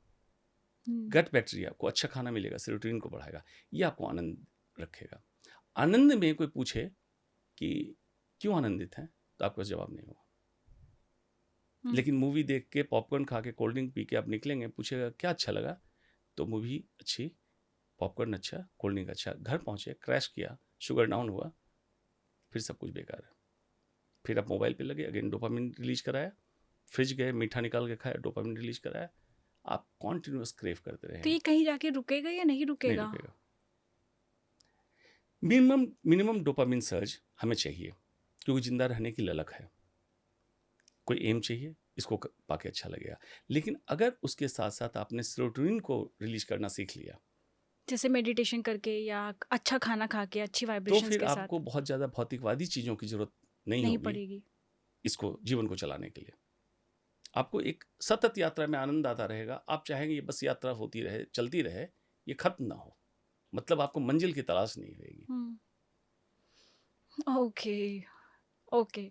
अब जैसे मैंने शुरुआत में कहा था कि बहुत सारे लोगों के ऐसे सवाल होते हैं कि वो कई सालों से दवाइयाँ ले रहे हैं, अब दवाइयों ने भी काम करना बंद कर दिया है। इसके पीछे के कारण क्या होता है? क्यों कहते हैं वो ऐसा? इसलिए कहते हैं कि हाइपरटेंशन हुआ, दवा आपने दी, मशीन में रिकॉर्डिंग नॉर्मल दिखने लगी, आपने मान लिया हाइपरटेंशन क्योर हो गया, लेकिन क्योर नहीं हुआ। जिस कारण हाइपरटेंशन हुआ, तो या तो हार्ट रेट बढ़ गया, या ब्लड वेसल्स, खून की नलियाँ सिकुड़ गई थी। तो दवा जो हम देते हैं हाइपरटेंशन कम करने के लिए, हार्ट रेट को कम कर लिया या ब्लड वेसल को डायलेट करे। फॉर एग्जांपल आप पाइप से पानी डालते हैं गमले में या कहीं भी, तो एक फ्लो नॉर्मल हो रहा है और पाइप को थोड़ा प्रेस कर दें तो तेज से फ्लो जाएगा, हाँ। प्रेशर बढ़ गया, जिसका फॉर्मूला है रेडियस जितना होगा उस हिसाब से। लेकिन जिस कारण ये कैलिवर मतलब पाइप का कंटेंट कम हुआ था, उसको आपने ठीक नहीं किया। एड्रेनलिन सर्ज हो सकता है, आपका स्ट्रेस हो सकता है कोई और भी रीजन जिसके कारण ही इसको ठीक नहीं किया। अल्टीमेटली कुछ समय बाद इस दवा से इस डोज पे ब्लड वेसल्स पे, क्योंकि ऑनगोइंग उसको बर्न मिल रहा है, ये फिर से सिकुड़ गया, फिर दवा बढ़ानी पड़ी या डोज बढ़ानी पड़ी या दूसरी दवा ऐड करनी पड़ी। तो ये ऑनगोइंग प्रोसेस चलता रहा, दवा जुड़ती गई, दवा बढ़ती गई और बीमारी भी बढ़ती गई। अल्टीमेटली हार्ट अटैक हुआ, स्ट्रोक हुआ। सेम डायबिटीज का, आपने ब्लड सैंपल में शुगर की मात्रा कम कर ली, लेकिन जिस कारण डायबिटीज मीन्स शुगर की प्रॉब्लम हुई थी वो ठीक नहीं किया। प्रॉब्लम क्या थी? Insulin resistance, fatty liver. तो आपने इंसुलिन सेंसिटिविटी नहीं बढ़ाई, दवा से सिर्फ आपने ये किया, इंसुलिन पंप, पैंक्रियाजिक ग्रंथि जहाँ से इंसुलिन निकलता है उसको बढ़ा दिया। अभी 2 यूनिट इंसुलिन चाहिए था, अब आपने दवा दे के उसको 4 यूनिट बढ़ा दिया। समय के साथ ये डोज भी नाकाम होते होते आपने इंसुलिन भी ऐड कर दिया। हाइपर इंसुलिनीमिया मेन प्रॉब्लम है डायबिटीज की, टाइप 2 डायबिटीज की। आप दवा देकर हाइपर इंसुलिनीमिया और बढ़ा रहे हैं, ये रॉन्ग ट्रीटमेंट है। इसीलिए इसके मरीज की दवा बढ़ती जाती है, फिर भी कॉम्प्लिकेशन डायबिटीज के बढ़ते जाते हैं। इसमें जरूरत क्या है कि उसी समय शुगर डाउन करना जरूरी है, बिल्कुल वो दवा देनी है, ऐसा मैं नहीं कह रहा हूँ मॉडर्न मेडिसिन की दवा नहीं देनी है। At the same time insulin sensitivity बढ़ाने के लिए lifestyle changes, dietary changes, exercise, मतलब मसल्स में आपके इंसुलिन ग्लूकोज पंप करने की क्षमता बढ़ जाए, फैटी लिवर कम करना। बहुत सारे हमारे हर्ब्स हैं, जैसे चिरैता एक बड़ा बेसिक सा हर्ब है, फैटी लिवर कम कर लेता है। इस तरह की चीज़ों को इनकॉर्पोरेट करना है। 3 महीने बाद डायबिटीज की दवा बंद हो जाएगी और शुगर नेचुरली कंट्रोल होगा। ये जो डॉक्टर्स को पढ़ाया जाता है, जो इतनी डॉक्टरी की पढ़ाई पढ़ते हैं 15 साल 12 साल के बीच में, इसमें इनको ये नहीं बताया जाता इमोशंस, न्यूट्रिशंस, स्ट्रेस मैनेजमेंट, ये कैसे लोगों को परोसना है? न्यूट्रिशन का बता दिया आपको, डाइट के बारे में सिर्फ 20 घंटे पढ़ाई होती है। क्योंकि सर जो हम जब जाते हैं किसी भी डॉक्टर के पास, वो 2 मिनट से ज़्यादा देखता नहीं है, एंटरटेन ही नहीं करता है। आओ दवाई लिख कि ये प्रॉब्लम है, दवाई दे दी, दे दिया। अरे कोई किसी से पूछो तो सही पेशेंट से कि भाई उसकी क्या स्लीप टाइमिंग क्या है, क्वालिटी क्या है, स्ट्रेस क्या लाइफ में जा रहा है, कोई किसी को टाइम देने के लिए रेडी नहीं है। तो ये क्या डॉक्टरी में पढ़ाई नहीं जाता है कि आपको किसी के इमोशंस को भी समझना है? आंचल जी, आप पढ़ी लिखी हैं, जर्नलिस्ट हैं, मेडिकल में इंटरेस्ट है, इसलिए आप ऐसा सोच रही हैं। ये समस्या दोनों पहलू पे, दोनों तरफ से हुई। मेडिकल में एक पार्ट होता है हमारा हिस्ट्री टेकिंग, मतलब मरीज से डिटेल पूछो, डिटेल यहाँ तक पूछो कि परिवार में ऐसी कोई समस्या हुई थी कि नहीं हुई थी, आपकी नींद कब से खराब चल रही है, डिटेल हिस्ट्री टेकिंग, जो MBBS में 3rd ईयर MBBS में हमें सीखना है और ऐसे हिस्ट्री लेनी है। ये चला, उसके बाद फाइनली आते थे डॉक्टर को सिखाया गया कि इस बीमारी की ये दवा है, बस दवा लिखो। ये हुआ। अब कौन सा मरीज आज ये इंटरेस्टेड है कि डॉक्टर अंशुमान के पास गया, डॉक्टर अंशुमान, जैसे मैं पूछना चालू करता हूँ मरीज से, ब्रेस्ट कैंसर की लेडी है, यंग है, कि आप कॉस्मेटिक का क्या इस्तेमाल करती हैं, अंडर आर्म रोलर इस्तेमाल करती हैं, टेल्कम पाउडर कौन सा इस्तेमाल करती हैं, रूज या इस तरह की जो रेडनेस ट्रांसडर्मल एब्जॉर्प्शन होता है, ये कॉस्मेटिक एंडोक्राइन डिस्रप्टर है जिससे ब्रेस्ट कैंसर होता है। अब मैं हिस्ट्री लेना चाह रहा हूँ ताकि मैं इनका इलाज जब करूँ तो ऐसा इलाज करूँ कि दोबारा ना हो इनको। सर वो सब ठीक है सर, जांच हो गई, आप देख लीजिए सर, ऑपरेशन आपसे ही कराना है, बस डेट दे दीजिए ऑपरेशन की। आप बताइए कि ये फास्ट फूड कल्चर मरीजों में क्यों आ गया कि डॉक्टर टाइम देने को तैयार है, अल्टीमेटली कुछ समय बाद डॉक्टर गिव अप कर देता है। मरीज को लग रहा है मैंने डॉक्टर की फीस दी, जल्दी से मुझे दवा लिखो, मैं जाऊं यार, सिनेमा की टिकट बुक है, घर में गेस्ट आने वाले हैं, या मुझे किसी किटी पार्टी में जाना है। ये जब तक फिर से मैं इसलिए कह रहा हूँ, ये हमारे परंपरा में था, मतलब मॉडर्न मेडिसिन के डॉक्टर की परंपरा में भी था, डॉक्टर पेशेंट रिलेशनशिप दोबारा जगाने की जरूरत है। उसके बाद डॉक्टर की पढ़ाई में है, जिसकी नहीं है, जो जागरूक डॉक्टर पढ़ते हैं, न्यूट्रिशन का, डाइट का पढ़ लेते हैं उसमें, और मरीजों में डॉक्टर के प्रति रेस्पेक्ट आ जाए, और उस हिसाब से कि ये ज्ञानी व्यक्ति है इस फील्ड का, इससे मुझे समझना है, इसको समय देना है मुझे। दोनों तरफ से कमी हुई। और ये फास्ट फूड कल्चर में फिर डॉक्टर भी मरीज के बैठते दवा लिख देता है, मरीज भी चाहता है बस पर्चा लो, दवा खाओ, चलो, लेकिन ये क्योर नहीं होगा। हाँ, क्योर नहीं होगा डेफिनेटली। ये सवाल इसलिए भी पूछा था, अभी आपने बताया एक पेशेंट का और एक डॉक्टर का। अब अगर मैं यही बात करूँ, एक वैद्य, आयुर्वेद वैद्य है और एक एलोपैथी डॉक्टर है, दोनों के पास हम लोग हैं। मैंने वैद्य के भी साथ मेरे कुछ एक्सपीरियंस ऐसे रहे हैं, उन्होंने पूरी बैठ के डिटेलिंग ली, क्या हुआ, कब से हुआ। मैं अपनी मदर को दिखाने के लिए गई थी, तो उन्होंने पूरा सब कुछ, रिलेशन कैसा है, कहाँ प्रॉब्लम हुई थी, सब कुछ पूछा।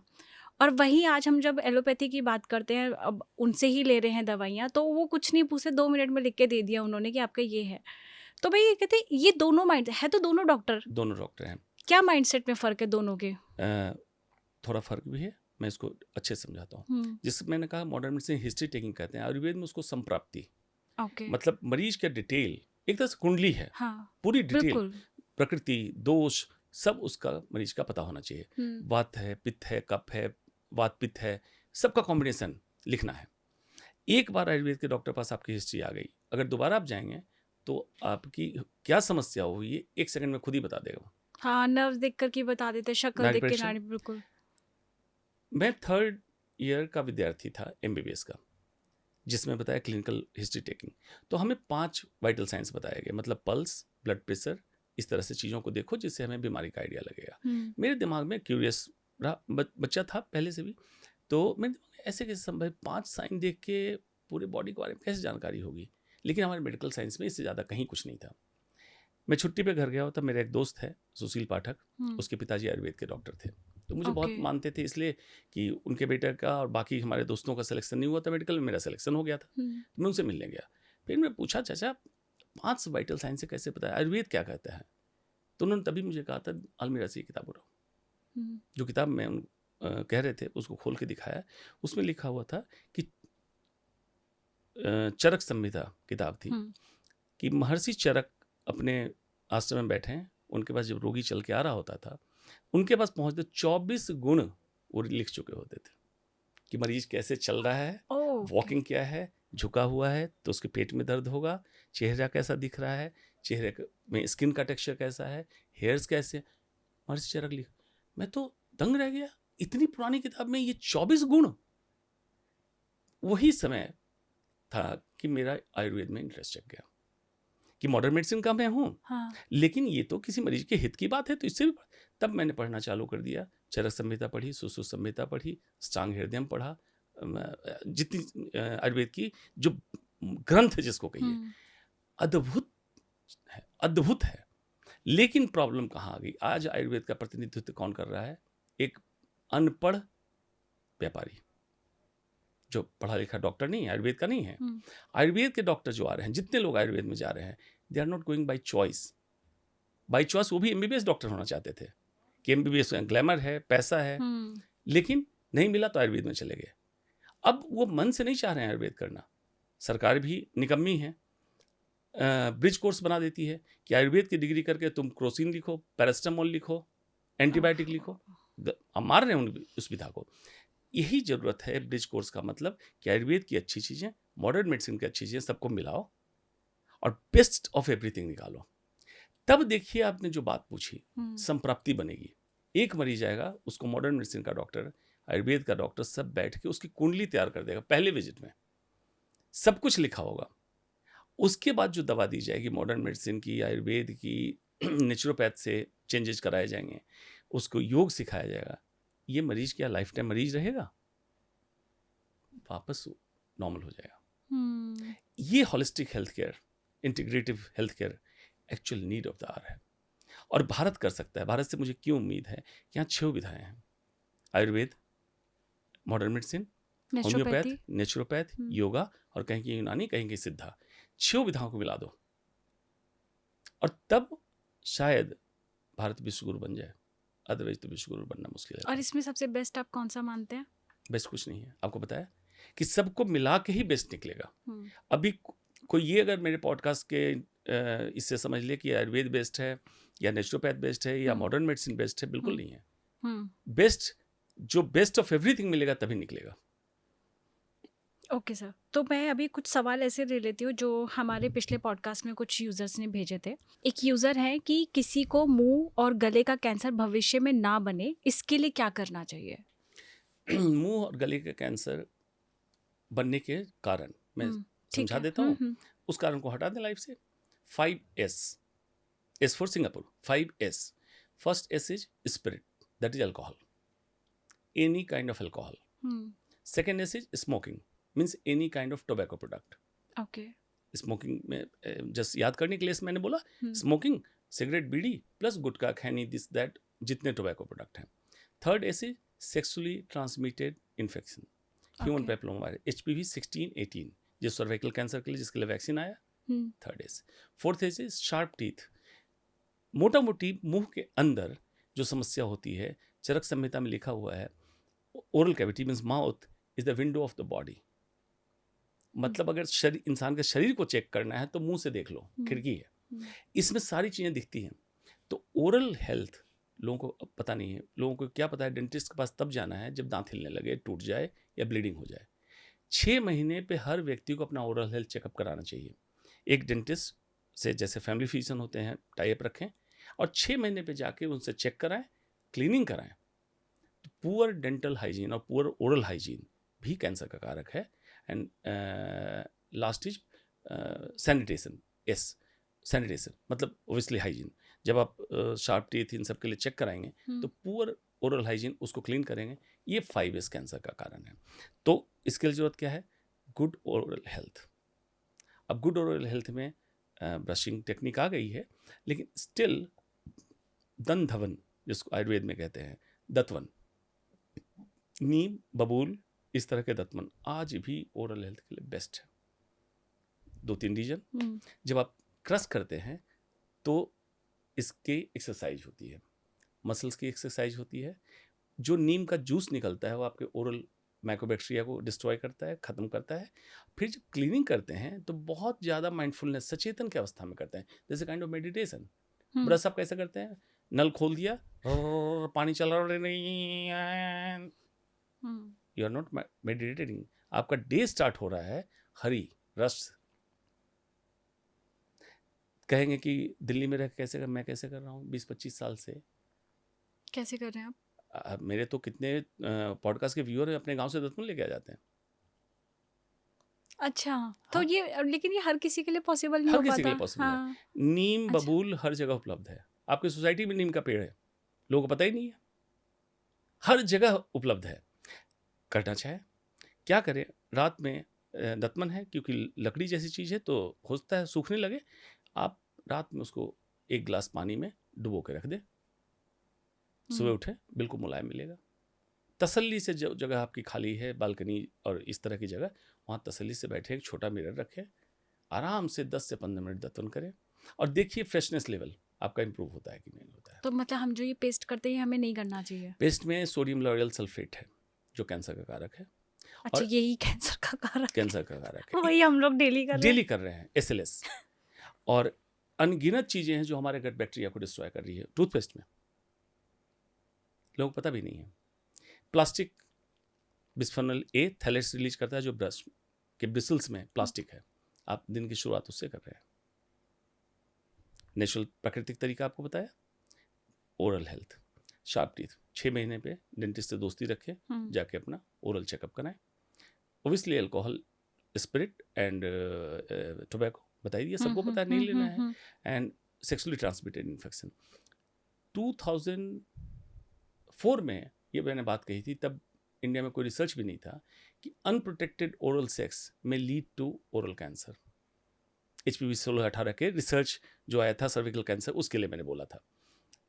तो लोग उसमें इवन ऑन्कोलॉजिस्ट ने मेरा मजाक उड़ाया कि क्या बात है, ये तो इरेटिक सोच है। मैं कहा ना, माउथ के जो म्यूकोजा स्किन है, सर्विकल कैंसर, सर्विकल मतलब सर्विक्स, बच्चेदानी के मुंह में जो स्किन है उससे मैच कर रही है, ये कैंसर करा सकता है।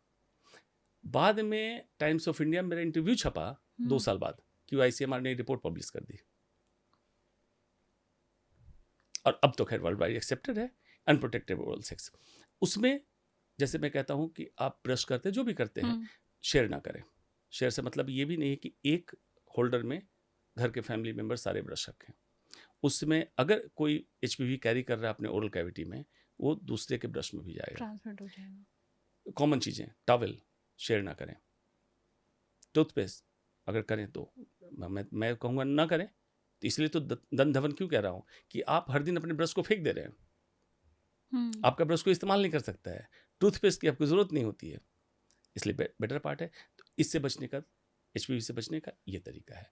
आइडियली मैं कहता हूँ खाना भी शेयर ना करें, मतलब स्पून और इस तरह की चीज़ें शेयर ना करें, एटलीस्ट उनके साथ जिनको आप बहुत करीबी से नहीं जानते हैं, मतलब ऑफिस के कलीग और ये, कि उनकी लाइफस्टाइल में बाकी चीज़ें कैसे चल रही है, तो उनसे शेयर ना करें, तो ओरल कैंसर से बच सकते हैं। करे क्या? ये तो हर घर में सर, पेस्ट, ब्रशेस, ये तो जैसे आपने कहा दिन की शुरुआत इसी से ही होती है। अब मेरे ना एक चीज़ हमेशा दिमाग में रहती है, हम लोग एक प्लेसिबो इफेक्ट कहते हैं कि जैसे एक एक्सपेरिमेंट हुआ था कि उसे कैंसर था, लेकिन उसे बिना बताए उसे इंजेक्शन दिया गया। वो नॉर्मल इंजेक्शन था, लेकिन उसे बताया गया कि आपको एक कैंसर की इंजेक्शन दिया जा रहा है, वो ठीक हो गया। हम लोग कहीं ना कहीं ऐसा नहीं लगता कि हम लोग इतना ज्ञान सुन लेते हैं, तो हम लोग जो अभी तक बिल्कुल ठीक कर रहे थे, अब ये चीज़ सुन ली तो और दिमाग में इफेक्ट हो गया कि अब ये सोचते हैं कि पता नहीं मुझे नुकसान ना कर दे क्योंकि मैं तो गलत कर रहा हूँ। बिल्कुल, हर जागरूकता के पॉडकास्ट का पहला हिस्सा ही होता है कि आपके जीवन में जो चल रहा है उसको डिकोड कर दें। बेशक आप डर रहे हैं तो डर जाएं, और दूसरा हिस्सा ये होता है कि आपको रास्ता बता दें। तो आधे से ज़्यादा लोग तो डरते ही है। तो दूसरा हिस्सा भी बता देते हैं। हाँ, एक मैंने बता दिया कि ये समस्या है, एक सॉल्यूशन बता दिया, दत्वन डिफिकल्ट सॉल्यूशन नहीं है, करके तो देखो। 10 दिन में लोग एडिक्ट हो जाएंगे, टूथब्रश करना छोड़ देंगे, करके तो देखें। दूसरा, कैंसर इतनी आसानी से नहीं आता है। इसको सुन के लग रहा होगा कि फिर करें क्या। चलिए थोड़ा सा राहत दिया आपने। कैंसर इतनी आसानी बहुत मेहनत जद्दोजहद करके आपको बाजार से कैंसर खरीद के लाना पड़ता है घर में। फिर आपने बोल दिया। ठीक है। और सच में कंज्यूमरिज्म में बाजार में कैंसर बिकता है, और हम हर रोज जाके खरीद के लाते हैं। इतनी मेहनत करते हो कैंसर बनाने के लिए, इस मेहनत को कम कर लो। तो क्या तरीका है? Back to basics. जैसे पॉडकास्ट शुरुआत की, पालथी मार के बैठना, back to basics. Back to basics simple एक माइंडसेट है। ठीक है, तो बेसिक्स बताइए क्या क्या है जो मतलब लोगों को अपनी लाइफ में, लाइफस्टाइल में लाना ही चाहिए। सुबह जगह, कितने बजे? आइडियली 4 बजे, 4 से 5 के बीच में आइडियली। उसका बहुत बड़ा साइंटिफिक रीजन भी बता देता हूँ। हाँ बिल्कुल। हमारे इसमें सिस्टम में तो ब्रह्म मुहूर्त की बात कहते हैं जी। साइंटिफिक रीजन है, जब सूरज की रोशनी आती है उसके पहले अगर खिड़की के पर्दे हटे हैं, जैसे माना जाता है कि सूर्योदय हो, तो आप जब सो रहे हैं तो आपको पता चलने लगे। क्या है? पीनियल ग्लैंड है यहाँ पे, जिसका चलिए शास्त्रों में बताया गया कि यहाँ पे जो कुमकुम बहुत कुछ लगाते थे, एक्टिवेट करते थे सिस्टम को। तो उस पर ये रेज, सूरज की रोशनी, मेलाटोनिन, जो जेट लैग में लोग टैबलेट फॉर्म में लेते हैं, मेलाटोनिन को एक्टिवेट करता है, डीएक्टिवेट करता है। मेलेटोनिन रिस्पॉन्सिबल स्लीप, वो हमारे ब्रेन से एक सिस्टम, रेटिकुलर एक्टिवेटिंग सिस्टम, जो हमें हमारे बॉडी के अंदर हार्मोन के हलचल करता है, बायोकेमिकल हलचल करता है, फिर मसल्स को फ्लिकर करता है और हमें जगाता है। ओके। अगर खिड़की का पर्दा आपका खुला हुआ है, सूरज की रोशनी आएगी, आप बाई डिफॉल्ट जगने लगेंगे, आपको अलार्म की जरूरत नहीं होगी। उस समय आपके सोने के बेडरूम की लाइट सारी ऑफ हो, ब्लू लाइट ना हो। ब्लू लाइट कंप्यूटर पर से 4 बजे सूरज कहाँ होता है सर? नहीं 4 बजे से तैयारी चालू होती है। तैयारी चालू हाँ, होती है। तो उस समय कॉर्टिसोल आपका पीक, एक हार्मोन है कॉर्टिसोल, आपको जगाने के लिए तैयार करने लगता है। ये जगाने के लिए तैयार करता है 3 सवा 3 के आसपास, ये वेरी करता है, विंटर में थोड़ा लेट होगा। तैयारी करता है, रेटिकुलर एक्टिवेटिंग सिस्टम जगा, और पहले आधे घंटे से 40 मिनट इंसान को जग के दिनचर्या, फ्रेश होना, ये इसके लिए रेडी कर दिया। अगर आप उस समय जगेंगे तो सनराइज होते आप देखेंगे, उस समय आपको out of the home house, room के से बाहर होना चाहिए। सनराइज होते देखना, इस पे कितनी रिसर्च है। उस समय अगर ग्रीन ग्रास पे ओस है, उस पे नंगे पांव आप चल रहे हो और सनराइज देख रहे हो, डिप्रेशन कम हो जाएगा। 2 ग्रुप तैयार किया गया, एक को एंटी डिप्रेशन दवा दी गई और एक को सिर्फ ये प्रोसेस कराया गया।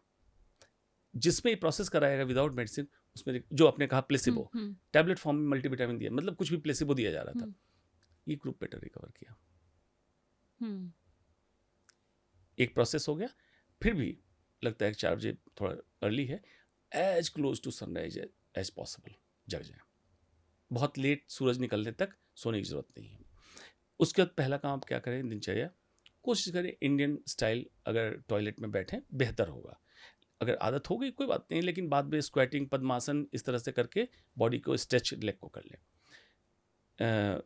फिर आप करते हैं ब्रश, जिसका मैंने दतवन करें, दतवन कर लें। थर्ड, आप इससे टूथपेस्ट हट गया आपका। थर्ड, आप क्या करते हैं, नहाने जाते हैं, शैम्पू करते हैं। शैम्पू में पैराबेन, थैलेट्स, इस तरह के केमिकल्स हैं जो आपको बीमार करता है, इसलिए कैंसर भी कराता है। उसके लिए क्या है तरीका है, आंवला, रीठा, शिकाकाई सोक कर लें रात को, सुबह उसके पानी से बाल धो लें। किसी भी शैम्पू से बेहतर बाल धुलेंगे, हेल्थ मतलब hair health, texture, lustre hair का आपको बेटर मिलेगा। ये आपने कर लिया। फिर नहाने के तरीके में शैम्पू का इस्तेमाल करने के बजाय बेसन, हल्दी, इसका अगर लेप करें, उपटन जो बनाने की परंपरा है उसको करें। रोज वाटर फेस क्लीनिंग के लिए, दही फेस पैक के लिए, इस तरह से अनेकों चीज़ें हैं। थोड़ी मेहनत का काम है, इसको आप ला सकते हैं जीवन में। उसके बाद ब्रेकफास्ट जैसी कोई चीज़ मैं नहीं मानता हूँ, ब्रेकफास्ट नहीं है। आप first meal of the day लें, that will be complete meal, 9-10 बजे के आसपास। मतलब ये डिपेंड करेगा, उसका तरीका मैं बताता हूँ। सुबह कितने बजे जगते हैं, उससे 4 से 5 घंटे बाद आप फर्स्ट मील लें। बॉडी कॉर्टिसोल डाउन हो जाएगा, शुगर डाउन हो जाएगा, इंसुलिन स्पाइक नहीं होगा, उसमें पहला मील लें। उस मील में फाइबर, मतलब सलाद, साग, इस तरह की चीज़ आपके प्लेट में हो, पहले खाएं, ताकि गट को एक फाइबर की लाइनिंग मिल जाए। Then protein plus fat, vegetarian है, छोले, राजमा, जो भी आप खाते हैं, सब्जी, इस तरह की चीज़ खाएं। और उसके बाद कार्ब, मिनिमम कॉम्प्लेक्स कार्बोहाइड्रेट लें, 1 ग्राम पर किलोग्राम बॉडी वेट। जैसे रोटी ले रहे हैं, क्लासिकल गेहूं की रोटी मैं मना करता हूँ, मिलेट्स लें, ब्लैक व्हीट अगर है जो ग्लूटेन फ्री है, इसकी रोटी। ये कंप्लीट मील हो गया, कंप्लीट मील लें। उसके बाद जो खाना चाहते हैं, फ्रूट जूस में मना करता हूँ, क्योंकि फ्रुक्टोज इंसुलिन स्पाइक कराएगा।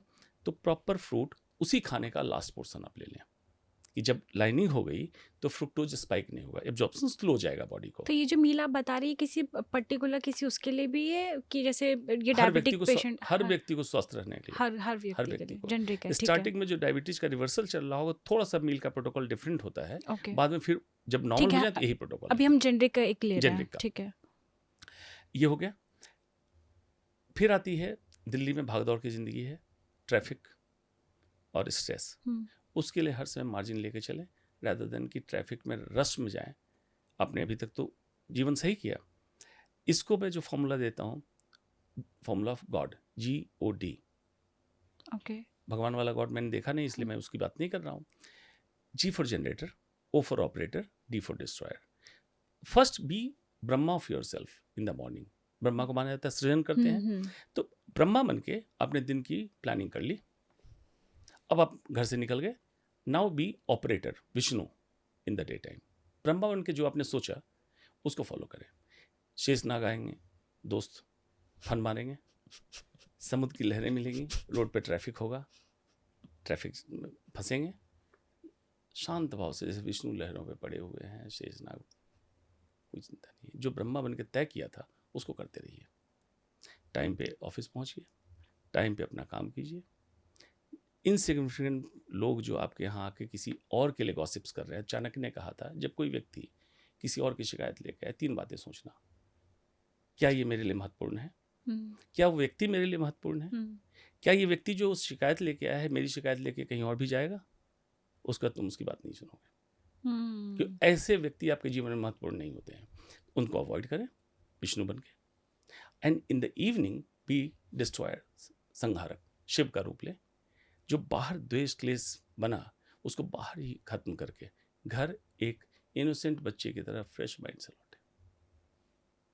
उसमें ना ऑफिसर है, ना मैनेजर है, ना डॉक्टर है, जर्नलिस्ट है, एक घर का सदस्य बन के लौटा है। घर में ऑफिस को ना लाए, ओके। लोगों के साथ मिलें। घर आते पहला काम करें कि मोबाइल को अपने से दूर कर दें। And invest, that is investment, invest some time with your family. एक बड़ी सी किताब आई है, रीस्टार्ट कन्वर्सेशन। मतलब लोग बातचीत बंद कर चुके हैं। घर आके भी आप एक वर्चुअल वर्ल्ड में लगे हुए हैं, उसको बंद करें, लोगों के साथ थोड़ा समय बिताएं। उसके बाद plan for sleep. Plan for sleep मैं क्यों कह रहा हूँ, ये सच में एक प्लानिंग है। स्विच ऑफ वाईफाई, जो कि इम्पॉसिबल लगता है, जबकि रेडियो फ्रिक्वेंसी वेव्स आपके घर के चारों तरफ जब ये होता है, इरिटेट करता है ब्रेन सेल्स को। Switch off blue light in the room, screen, Alexa, इस तरह के डिवाइसेस जो रूम के बंद कर। बेड बिल्कुल नीट एंड क्लीन होना चाहिए, ना रिंकल्स हो ना कुछ गंदगी हो। क्या होता है, बॉडी में एक चीज़ होती है स्टीरियोग्नोसिस। स्किन जब टच होती है कहीं, अगर ये बॉडी को प्लेजर दे रहा है, स्लीप अच्छी होगी। और बॉडी को पेन दे रहा है, पेन एंड प्लेजर थियरी है। स्टीरियोग्नोसिस 2 पॉइंट डिफरेंस कैसे करता है, बॉडी का सेंस करता रहे कुछ चुभ रहा है तो नींद हमारी डिस्टर्ब रहेगी। इसलिए बेड क्लीन हो, क्लीन योर फीट, ड्राइट, और कुछ मॉइस्चराइजर जो भी पसंद करते हो, बादाम का तेल या नारियल का तेल पाँव में लगा लें। Better for good sleep. बहुत अच्छे इस पर रिसर्च है। अब तो कुछ कुछ कंटेंट भी आ रहे हैं, मैग्नीशियम से मिला हुआ क्रीम आ रहा है, सब आ रहा है, पाँव में लगा लें। ओके। साउंड स्लीप, जब सोने जाए तो मोबाइल एटलीस्ट आपके ब्रेन से 1 मीटर से दूरी पे हो, मोबाइल का डाटा ऑफ हो। अगर आपको लगता है एक्सपेक्टेड कॉल है तो मोबाइल ऑन रखें, अदरवाइज मोबाइल भी ऑफ कर दें। Go for good sleep. एक साउंड स्लीप के बाद जब सुबह जगे, एग्जैक्टली उसी टाइम पे जिस टाइम पे आज जगे थे, आपकी नींद खुलेगी बिना अलार्म के। Brain has its own biological clock. अच्छा, इसमें दिन की मील और रात की मील कब मिस हो गया? तो फर्स्ट मील बता दिया था। सेकंड मील बिफोर सनसेट, मतलब फर्स्ट मील और सेकंड मील 6 से 8 घंटे का gap. No meal after sunset, even no tea. Tea तो ऐसे ही मैं रिकमेंड नहीं करता हूँ कि मिल्क वाली चाय बिल्कुल ना लें। और इस दरमियान आप बीच में स्नैकिंग ना करें, जो बिस्किट, चाय, इस तरह की चीज़ें लेते हैं। 2 मील पर डे। हफ्ते में 1 दिन आप कर दें OMAD, 1 meal a day. Okay. जो 2 मील का कॉन्सेप्ट, 1 मील अ डे, हफ्ते में एक टाइम मिले मील। और अगर आप कर सकें तो एटलीस्ट महीने में 1 बार आप वाटर ओनली फास्ट कर लें। ओके। वो दिन रिलीजियस ग्राउंड पे चुन लें या अपने बर्थडे के डेट को चुन लें, कुछ भी चुन लें। फॉर एग्जाम्पल बर्थडे 12 को है तो हर महीने की 12 तारीख को आप ये कर लें। एक तरीका सिंप्लीफाई करने के लिए। इससे क्या होगा, बॉडी के अंदर ऑटोफेजी जनरेट होगी। Autophagy, auto means self, phagy means खा जाना। बॉडी के अंदर जो एक्स्ट्रा फूड है, टॉक्सिन्स है, सेल के अंदर फोल्डेड प्रोटीन बन के जमा रहता है, वो कैंसर का कारक है। और 2016 में जापानीज साइंटिस्ट को इसी के लिए नोबेल प्राइज दिया गया। उसने ढूंढा था कि intermittent fasting for more than 14 to 16 hours initiates autophagy. तो आप डेली कर रही हैं, एक दिन 1 मील रही, 24 घंटे के फास्ट हो गया, और एक दिन आपने वाटर ओनली फास्ट कर दिया। कैंसर 14 घंटे का गैप वो भी हो जाता है ना सर, कहीं ना कहीं रात में अगर आप सो रहे हो, मतलब 9 से, हाँ, पहला मील 9, हाँ, दूसरा मील मैं कह रहा हूँ सनसेट से पहले 5 ले लें, 4 ले लें। तो जो एग्जैक्ट बनेगा वो 14 घंटे से 16 घंटे बनेगा।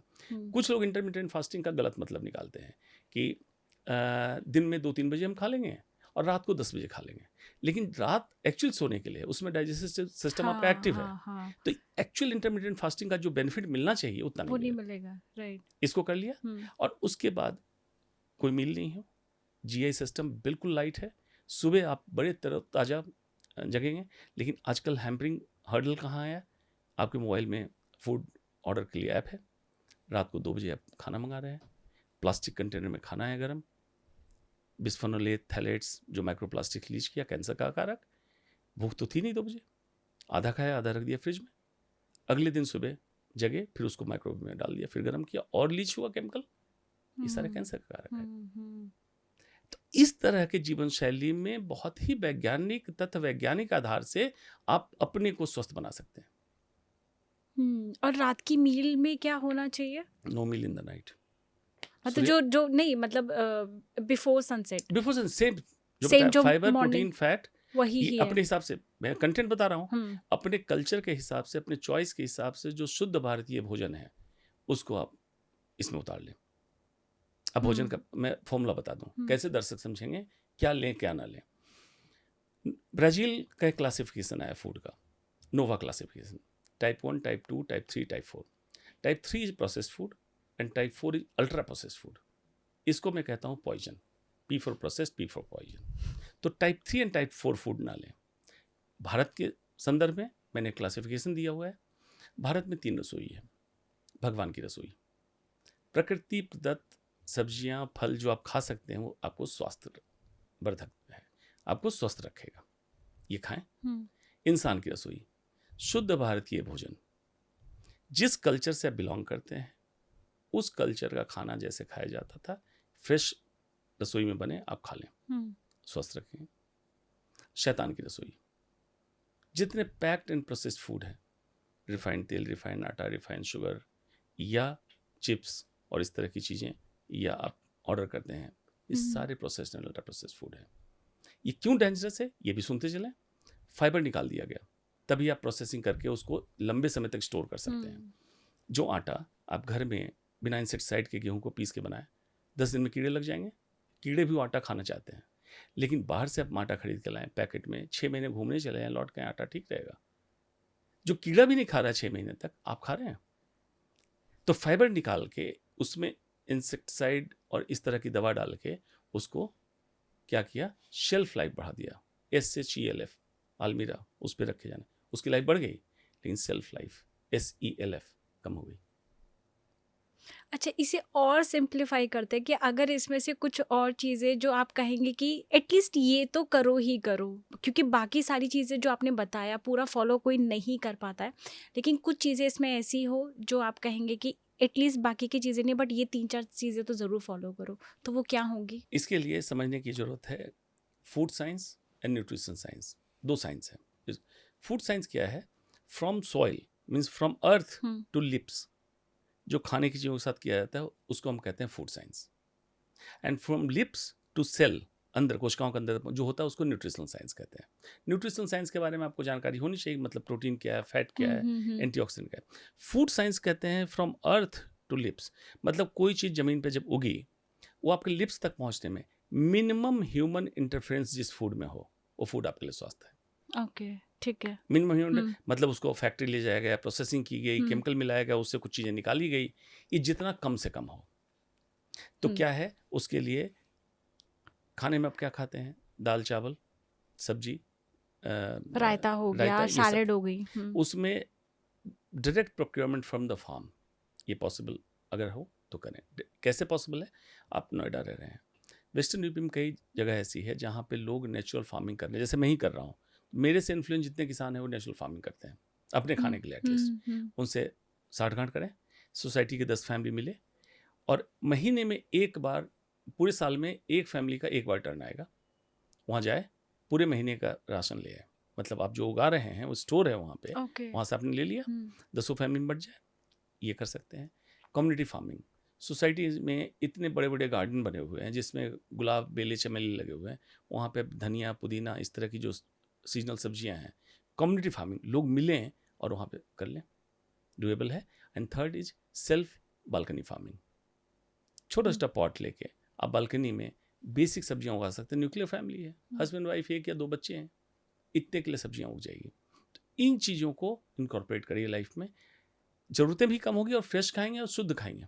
मतलब ना मिलावट है, ना इंसेक्टिसाइड है, ना हैवी मेटल्स है। आपको याद होगा यमुना खादर पे सब्जियों पे स्टोरी हम लोगों ने करी थी रिसर्च करके, 2016 में चली थी मेन स्ट्रीम मीडिया में, कैंसर की थाली। अच्छा, यमुना खादर के किनारे उगने वाली सारी सब्जियों में cadmium, lead, mercury, arsenic, heavy metals huge quantity में था। आर्सेनिक 300 ppm था। आर्सेनिक इज पॉइजन, कैंसर कराता है। फिर तो उस समय ये करके फोर्स किया, मतलब मीडिया में चला, मीडिया हाँ। को मैंने स्टोरी दी थी, मीडिया में स्टोरी चली, 9 महीने के लिए बंद किया गया। बीच में विरोध हुआ, ये पूछा गया कि ये किसान बेरोजगार हो गए। मैंने कहा गेंदे का फूल लगा दो, नेता नगरी दिल्ली बैठी है, गेंदे का फूल का सबसे कंजम्पशन नहीं है।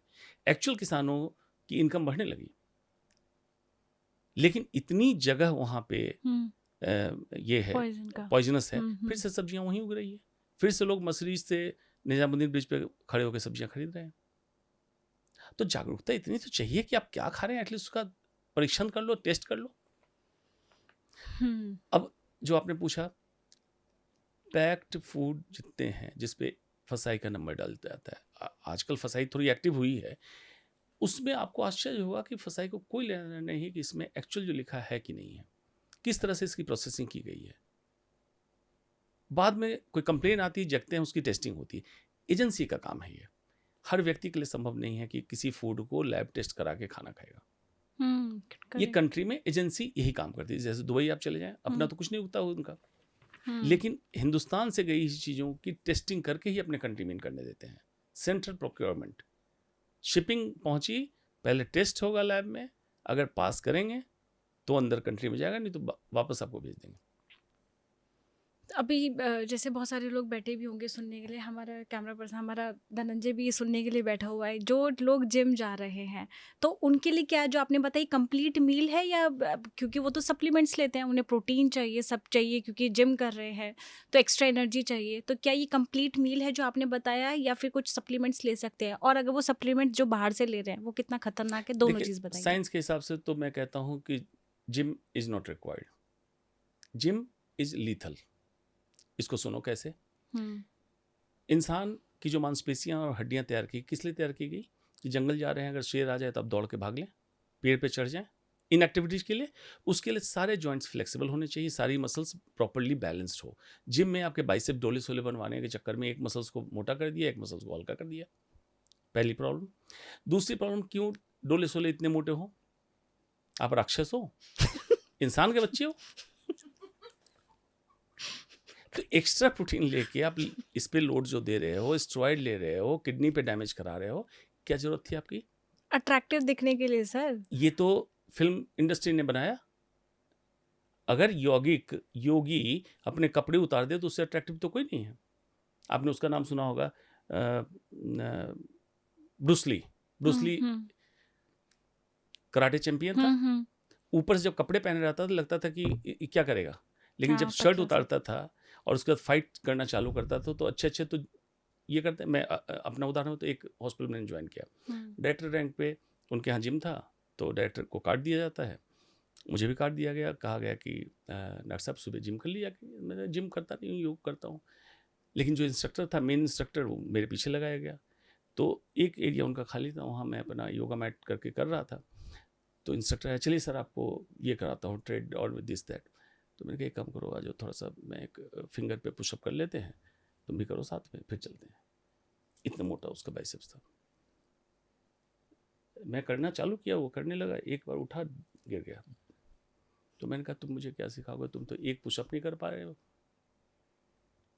उस लड़के ने जिम करना छोड़ के मेरे साथ योग करने लगा। अच्छा, ये बैलेंस है योग। योगासन क्या है? जिसमें चारों चीजें आपको मिलती, farm, FARB, flexibility, aerobics, resistance training and balancing. ये चारों चीज आपकी मिल गई, और ये एक्चुअल आपके बॉडी को सुडौल बनाता है योग में। तो अमेरिका ने अभी एक स्टडी करी, 10 टाइप की एक्सरसाइजेज को इंक्लूड किया कि which is more beneficial and which is harmful. उसमें योगासन पहले पे आया, स्विमिंग सेकंड पे आया, ऐसे करते करते बेनिफिशियल बेनिफिशियल बेटर। वर्स्ट क्या हुआ मालूम है आपको? 9th पे जिम, 10th पे मैराथन। ओह जी, पढ़ें स्टडी। उल्टा क्या हुआ, देखा गया जो एक्सेसिव जिम कर रहे हैं उनके बॉडी में रिएक्टिव ऑक्सीजन ROS, जिसके लिए एंटीऑक्सीडेंट कहते हैं ना, बॉडी के हाँ पॉइजन को खत्म करता है, दैट इज ROS। ये ज़्यादा बनता है, हार्ट की आर्टरी, कोरोनरी आर्टरी में क्लॉट बनाता है, बॉडी के अंदर क्रोनिक इन्फ्लेमेशन करता है। ऐसा व्यक्ति ऊपर से देखने में तो बहुत सुडौल लगेगा, लेकिन अंदर से खोखला होता है। हर जिम पर्सन के बारे में आप कह रही जो भी एक्सेसिव जिम कर रहा है, एक्सेसिव जिम का मतलब अच्छा मोस्टली जो एक्सेस में मतलब एक्स्ट्रा हाँ extra unproductive muscle building, supplement देके मसल बिल्डिंग, उनकी बात है। स्टडी हुई तो क्यों करना है ऐसा काम? आप देख रहे हो कितना आज कॉमन हो चुका है कि जिम कर रहे थे, हार्ट अटैक आ गया यंगस्टर्स में।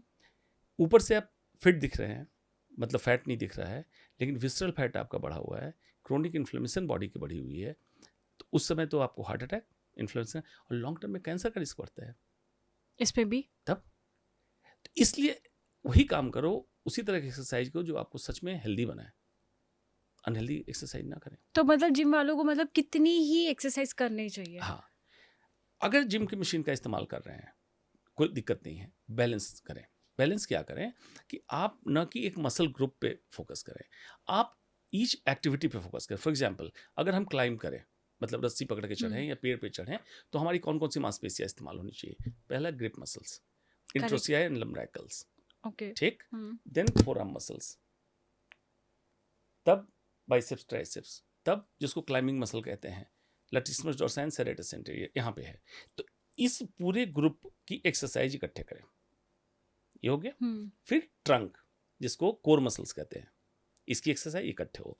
फिर थाई, लेग, इसकी exercise, gluteus, hip, thigh, leg, इसकी एक्सरसाइज इकट्ठे हो। अगर ये करके करें जिमिंग में, तो फिर आप इसका फायदा उठा पाएंगे। सप्लीमेंट ना लें और एक्सेसिव ना करें।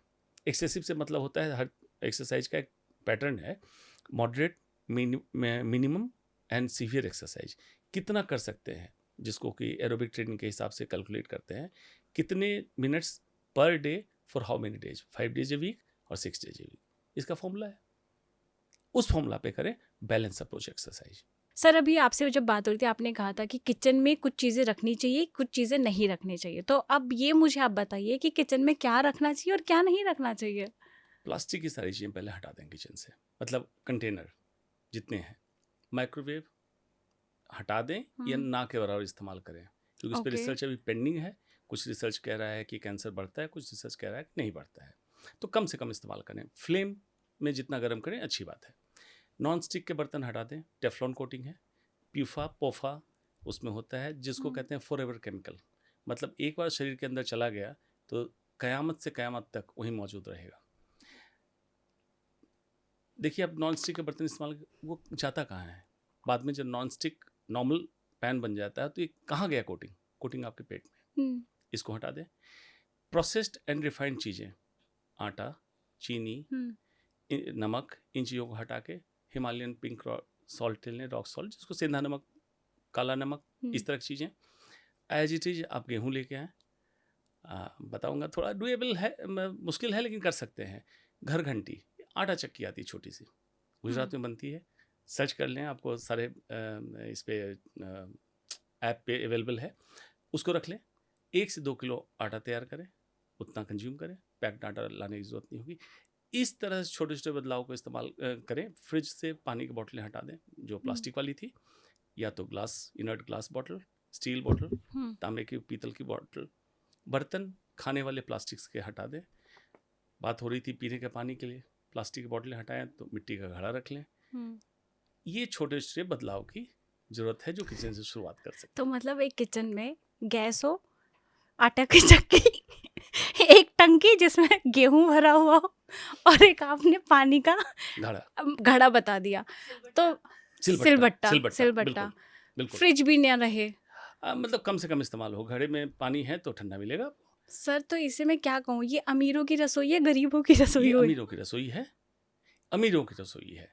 इसको अगर कहें तो कायदे से कि new richness of the modern era वो है कि आपके पास अपना खाना उपजाने के लिए खेत हो, अपने हिसाब से खाना पकाने के लिए रसोई हो, अपने हिसाब से सोने के लिए वो माइंडफुल जगह हो। तो मतलब बहुत अमीर होना पड़ेगा इसके लिए। लेकिन इसके लॉन्ग टर्म इकोनॉमिक्स को समझें कि जो आप आज कर रहे हैं अनप्लान्ड अर्बनाइजेशन के हिसाब से, ये अल्टीमेटली आपको बीमार करेगा। और अस्पताल में जितने पैसे आप वेंटिलेटर पर जाके खर्च करेंगे, उससे बेहतर है थोड़े पैसे पहले खर्च कर लें और लंबे समय तक आप स्वस्थ रहें, आपके पैसे अस्पताल में न जाएं, आपके पास रह जाए। अब ये प्लास्टिक के कंटेनर में तो हम लोग सूखे दाल हो गए, छोले रखे, ये रखते हैं, तो फिर ये भी ना रखें। सिरेमिक के कंटेनर आते हैं, चीनी मिट्टी जो कहते हैं, सिरेमिक कंटेनर, मिट्टी के कंटेनर आते हैं, वो ज़्यादा आपके लिए यूजफुल है। मुझे स्टील के लगता है कंटेनर ले लें। इंसान रसोई बदलता रह जाएगा बस क्योंकि ये आम इंसान के बस की तो बात लग नहीं रही है। नहीं, बिल्कुल। अमीर आदमी ही कर सकते हैं इतने तामझाम। हमारे जस्ट 2 जनरेशन पहले तक ये हो रहा था। अभी क्या है, हाँ, कंफर्ट जोन में आने के लिए, इजी लाइफ करने के लिए ये सब किया गया। लेकिन आप ये भी तो देखें बीमार कितने हो रहे हैं। यही हो रहे हैं हाँ, सारे। अब चॉइस आपकी है कि आप अस्पताल के चक्कर काटना चाहते हैं या रसोई के चक्कर काटना चाहते हैं। आप अपनी रसोई में थोड़ा समय बिता लें तो अस्पताल में समय नहीं बिताने की जरूरत होगी। दूसरा, जो मैं जब कहता हूँ कि खाने की चीज़ें फार्मर से आप डायरेक्ट प्रोक्योर करें, उसमें मैं हर समय कहता हूँ इधर पे द फार्मर और पे the doctors, I am both. Okay. तो बेसिक ये है कि फार्मर को थोड़ा पैसा दे दो, आप खाना अच्छा खा लो। हाँ, ओके। अभी किचन में जैसे हम लोग, हमारे पास ऐसी बहुत सारी चीज़ें होती हैं, जैसे काली मिर्च हो गई है या सिनेमन हो गया, कुछ भी जो चीज़ें होती हैं, कौन कौन सी चीज़ें हमें मस्ट खानी ही चाहिए पूरे दिन में, ताकि जो लोग हैं उसे अपने फूड में उसे इंक्लूड कर ले, अपनी मील में इंक्लूड कर ले और वो स्वस्थ बन सके। भारतीय भोजन की सबसे अच्छी बात क्या थी हम्म, कि सारे औषधियों को हमारी परंपरा, हमारे संस्कृति, हमारे संस्कार से जोड़ा हुआ है। जैसे हल्दी, हम्म। क्या माना जाता है कि हिंदू रिवाज में कि अगर कोई मृत्यु हो जाए घर में तो 13 दिन तक जब तक काम नहीं होता हल्दी नहीं डालते हैं, शोक का प्रतीक कि हल्दी के बिना खाना बना। हमारे ऋषि मुनियों ने इसको इसलिए करा था, हल्दी एंटी इन्फ्लेमेटरी है, एंटी कैंसर है। रिसर्च होगा, P53 हाइपरमेथाइलेशन को रोकता है। मेरा रिसर्च इंटरनेशनली पब्लिश हुआ कि किस तरह से ट्यूमर बना के मैंने चूहे में ट्यूमर बनाया और इससे रिवर्स करके दिखाया। इतनी बड़ी चीज हमारे पूर्वजों ने कहते हैं हल्दी डालना ही डालना है खाने में। नंबर 1, अजवाइन, सिंपल अजवाइन, अजवाइन पराठे में आप डाल दे, कहीं डाल देते हैं, ठीक है, आपके जीआई सिस्टम के लिए बहुत लाजवाब चीज़ है। ठीक है। दालचीनी, दालचीनी। Limited amount. जब देखिए, जब मैं कह रहा हूँ कि औषधि है तो इसका इफेक्ट है तो साइड इफेक्ट भी है। अगर एक्सेसिव लेंगे, जैसे कोविड का टाइम याद करें, काढ़ा बना के लोगों ने लिवर और किडनी खराब किया था। एक्सेसिव नहीं लें, ये मेडिसिन है, इसका साइड इफेक्ट है। सिमिलरली काली मिर्च, मतलब एक व्यक्ति को खाने में इस प्रोपोर्शनल डले कि 5 से 7 काली मिर्च के दाने का बराबर अमाउंट पिपरीन, काली मिर्च में पिपरीन है, आपके बॉडी को आ जाए। तो वो कैसे ले सकता है? पीस करके किसी बिल्कुल पीस के ले सकते हैं, खाने में डाल सकते हैं, सलाद के ऊपर छिड़क सकते हैं, या बेस्ट तरीका जो मैं बताऊंगा, कच्ची हल्दी 1 गांठ, मतलब 4 से 5 ग्राम, उसको कद्दूकस कर लें। ओके। कच्ची हल्दी को, उसके ऊपर 1 चुटकी काली मिर्च का पाउडर, इधर आपको कर्क्यूमिन मिला, पिपरीन, पिपरीन कर्क्यूमिन के एब्जॉर्प्शन को बढ़ा देगा, मतलब जब हम खाते हैं तो उसका ज़्यादा ज़्यादा अमाउंट बॉडी को देगा। और थोड़ा सा फैट, घी या सेसमी ऑयल, तिल का तेल, उस पर डाल लें, ये एक सलाद जैसा बन गया। जब खाना खाने बैठे इसको आप खा लें। ओके। तो सारे औषधीय गुण की चीज़ें चली गई और मतलब अधिक बायोबिलिटी मिली। हल्दी को बहुत ज़्यादा हम भून देते हैं तो उसमें प्रोडक्ट डिस्ट्रॉय होता है। तो कोशिश करें जितना रॉ फॉर्म ले सके उतना लें। हल्दी को दूध के साथ लेने वाली परंपरा सिर्फ फैट के कारण समझाया गया था, मिल्क की इतनी जरूरत नहीं हल्दी के एब्जॉर्प्शन के लिए। पेपरिन की, मतलब काली मिर्च का रोल ज़्यादा है। काली मिर्च का, ओके, ठीक है। अब तो अजवाइन हो गया, हल्दी, दालचीनी, काली मिर्च हो गई, दालचीनी, काली मिर्च हो गई, हल्दी हो गई, अदरक और लहसुन, अदरक, लहसुन, गार्लिक एंड जिंजर, ये आपके खाने का हिस्सा होना चाहिए। ये 5 जो, इनको मैं औषधियाँ कहता हूँ, भारतीय रसोई की औषधियाँ हैं, इनको तो लेना ही लेना है आपको।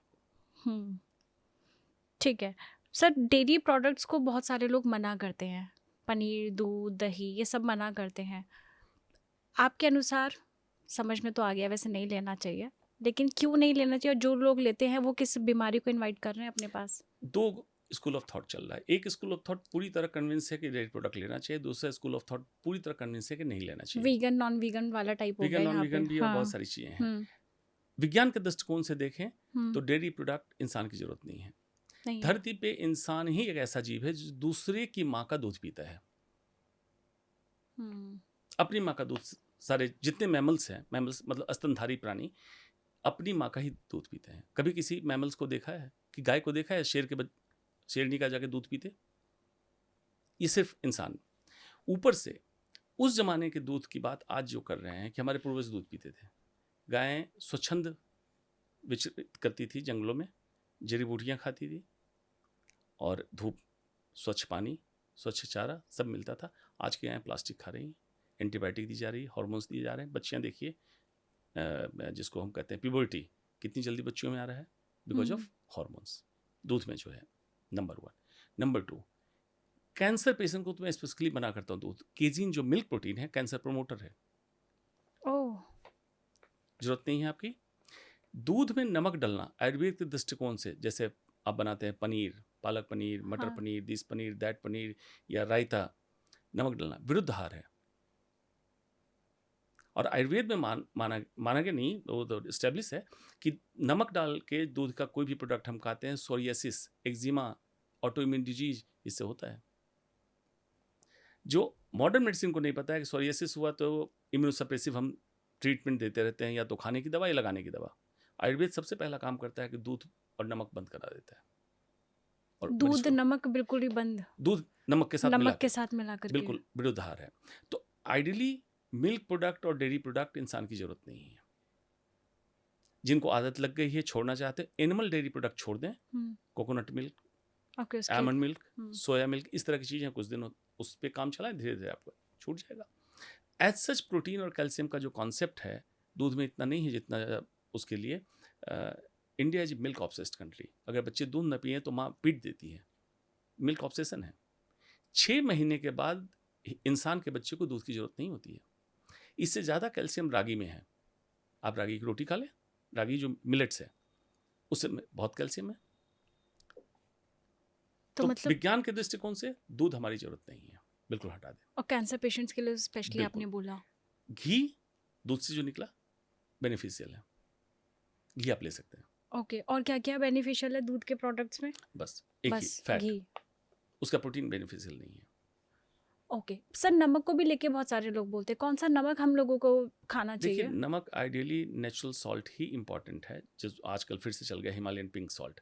प्रॉब्लम बस हिमालयन पिंक सॉल्ट में जो आई थी नेचुरल नमक में, आयोडीन डेफिशिएंसी। कुछ कुछ क्षेत्र में आयोडीन डेफिशिएंट था, इसलिए आयोडीन का सप्लीमेंटेशन एक चालू किया गया था। लेकिन हर क्षेत्र में, मतलब भारत को लेकर तो हर क्षेत्र में आयोडीन सप्लीमेंटेशन की जरूरत थी? Answer is no. उस चक्कर में बहुत सारे ऐसे तत्व जैसे मैग्नीशियम, ये सब नमक से निकाल दिया गया। तो अभी भी हिमालयन पिंक सॉल्ट बेस्ट है कि उसमें सोडियम क्लोराइड, जिसके कारण हाइपरटेंशन होता है, उसका content as compare to refined salt कम होता है। ये पिंक सॉल्ट सेंधा नमक ही होता सेंधा है, नमक, राइट? सेंधा नमक, सेंधा नमक का ज़्यादा सेवन करें। बिल्कुल। ओके ओके सर, 5 आदतें ऐसी बताइए जो आगे कई सालों तक इंसान स्वस्थ रह सकता है। पहला, B2B, बैक टू बेसिक्स। हाँ, जो आपने बताया। शुरुआत से ही, बैठने से लेके, खाने से लेके, सोचने से लेके, बैक टू बेसिक्स। मिनिमलिज्म, अपनी ज़रूरतें कम करें। इंसान की ज़रूरतें क्या है? मन की शांति, सुपाच्य भोजन और चैन की नींद। बाकी की मेहनत और मुशक्कत दिखावे के सामर्थ्य इकट्ठा करने में जाया करते हैं। जिंदगी बहुत सीमित है, ज़रूरतें बहुत कम। तो आज से मिनिमलिज्म स्टार्ट करें। Number 3, significant and insignificant mental health के लिए 2 कैटेगरी तैयार करें, महत्वपूर्ण और जो आपके लिए महत्वपूर्ण नहीं है। जो महत्वपूर्ण नहीं, धीरे धीरे अपनी आदतों से हटा दें। जैसे मेरी एक मित्र हैं, व्हाट्सएप में स्टेटस देखने से लेके, कमेंट करने से लेके, इंस्टा पे कमेंट करना, सोशल मीडिया, 5.5 घंटे उन्होंने एवरेज, उनको जब मैंने रियलाइज कराया मोबाइल खोल के, पर डे देती थी। ओके। मैंने पूछा कि इसका सिग्निफिकेंस क्या है आपकी लाइफ में?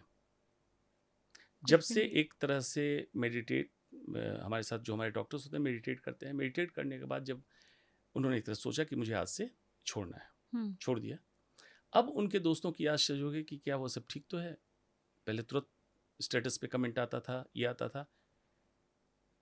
अब उन्होंने लाइफ में डिसाइड कर लिया कि मेरी प्रायोरिटी क्या है लाइफ की। प्रायोरिटी ऑफ बीइंग ह्यूमन क्या है? उतना आप समाज सेवा में कर सकते हैं, किसी पशुओं की सेवा में कर सकते हैं, आप वातावरण में पेड़ पौधे जलाशय के संरक्षण में कर सकते हैं। उतना 5.5 घंटे जिंदगी के हर दिन कितने प्रोडक्टिव काम आप कर सकते थे। तो इसको प्रायोरिटी एंड लेस प्रायोरिटी और नो प्रायोरिटी 2 सेगमेंट लाइफ में करें, इसको उतारना चालू करें फॉर बेटर मेंटल हेल्थ। चौथा, always think everything what you listen और what you think is not important. ये फॉल्स परसेप्शन है। मतलब कुछ सुना, आपको लगा ये मेरे खिलाफ बात हो रही है, या कुछ सोचा, means everything you think is not important. उसके लिए जरूरत है तावत भयात न भेतव्यम यावत भयम न आगतम। आपको किसी बात का डर लगा, बेसिक इंसान डरता है, इनसिक्योर होता है, तभी जाकर रिएक्ट करता है। तो कोई बात नहीं, आप उस पर अभी थिंक मत करो, वाकई ऐसी समस्या आएगी तो देखेंगे। चौथा, इसी का मेंटल हेल्थ का, कि before going to sleep must do introspection, आत्मविश्लेषण अपना करें। अच्छी चीज़ें कुछ की छोड़ दीजिए, अगर कुछ बुरी हुई तो आज प्रण लीजिए कल से मैं नहीं करूँगा। Day by day you yourself becoming good and good human being and better human being, better than you yourself. इसको अपने आत्म में उतारें। ओके, और फिफ्थ, और go close to nature every time possible. every time मतलब थोड़ा भी समय मिले किसी पेड़ के पास चले जाओ, थोड़ा भी समय मिले जलाशय के पास चले जाओ, सूर्योदय सूर्यास्त की जो मैंने बात कही जरूर जाओ। देखिए इंडिया में एक फेस्टिवल है Chhath Puja. It's a festival of all the 5 elements of life: सूरज, जल, धरती, अग्नि और हवा, समीर, क्षितिज जल पावक गगन समीरा। सिर्फ और सिर्फ इकोसिस्टम के संरक्षण, प्रकृति के पास जाएं। इन्हीं 5 चीज प्रकृति के पास जाने लगेंगे, आप उनकी पूजा करने लगें, आपको मंदिर मस्जिद गिरजाघर जाने की जरूरत नहीं होगी। और आप सच में सोचेंगे कि इंसान होने के इतने फायदे हो सकते हैं जो बाकी जानवरों को पता नहीं है। ओके सर, कोई 5 ऐसी बुक्स बताइए जो इंसान को पढ़नी चाहिए अगर वो हेल्दी रहना चाहता है तो। बुक्स तो बहुत हैं। हेल्दी रहना चाहता है तो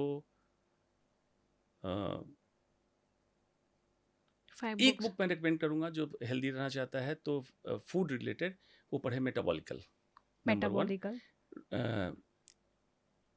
रॉबर्ट लस्टिक यूएस का पीडियाट्रिक एंडोक्रिनोलॉजिस्ट है, उसने बुक लिखी मेटाबॉलिकल।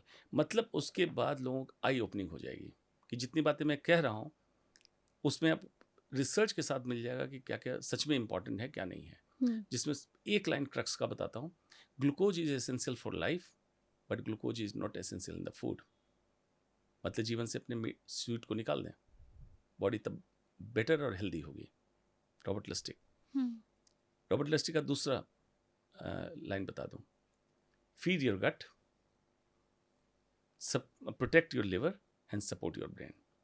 इसका मतलब क्या कहता है रॉबर्ट लस्टिक? मेटाबॉलिकल में डिस्क्राइब किया है, फीड योर गट, आपके खाने में फाइबर हो तो गट बैक्टीरिया को खाना मिल जाए, feed the gut. Protect the liver, liver पे इंसुलिन का लोड मत बढ़ने दो, फ्रक्टोज का लोड मत बढ़ने दो, जो मैंने कहा मतलब आपके खाने में मीठा ना हो। And support the brain, serotonin, जो मैंने कहा गट से सेरोटोनिन बनेगा, ब्रेन को फीड देगा, ब्रेन को अच्छा लगेगा। Okay. 2 मंत्र रॉबर्ट लस्टिक की किताब मेटाबॉलिकल में उनको मिलेगा, ये जरूर पढ़ें।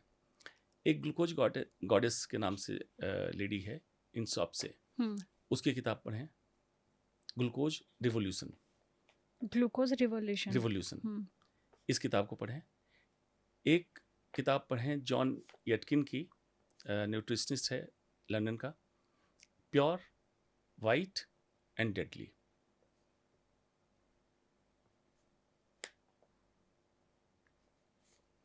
ओके, 3 हो गई। 3 फिजिकल हेल्थ के लिए, एक मेंटल हेल्थ के लिए पढ़ें, don't believe everything you think.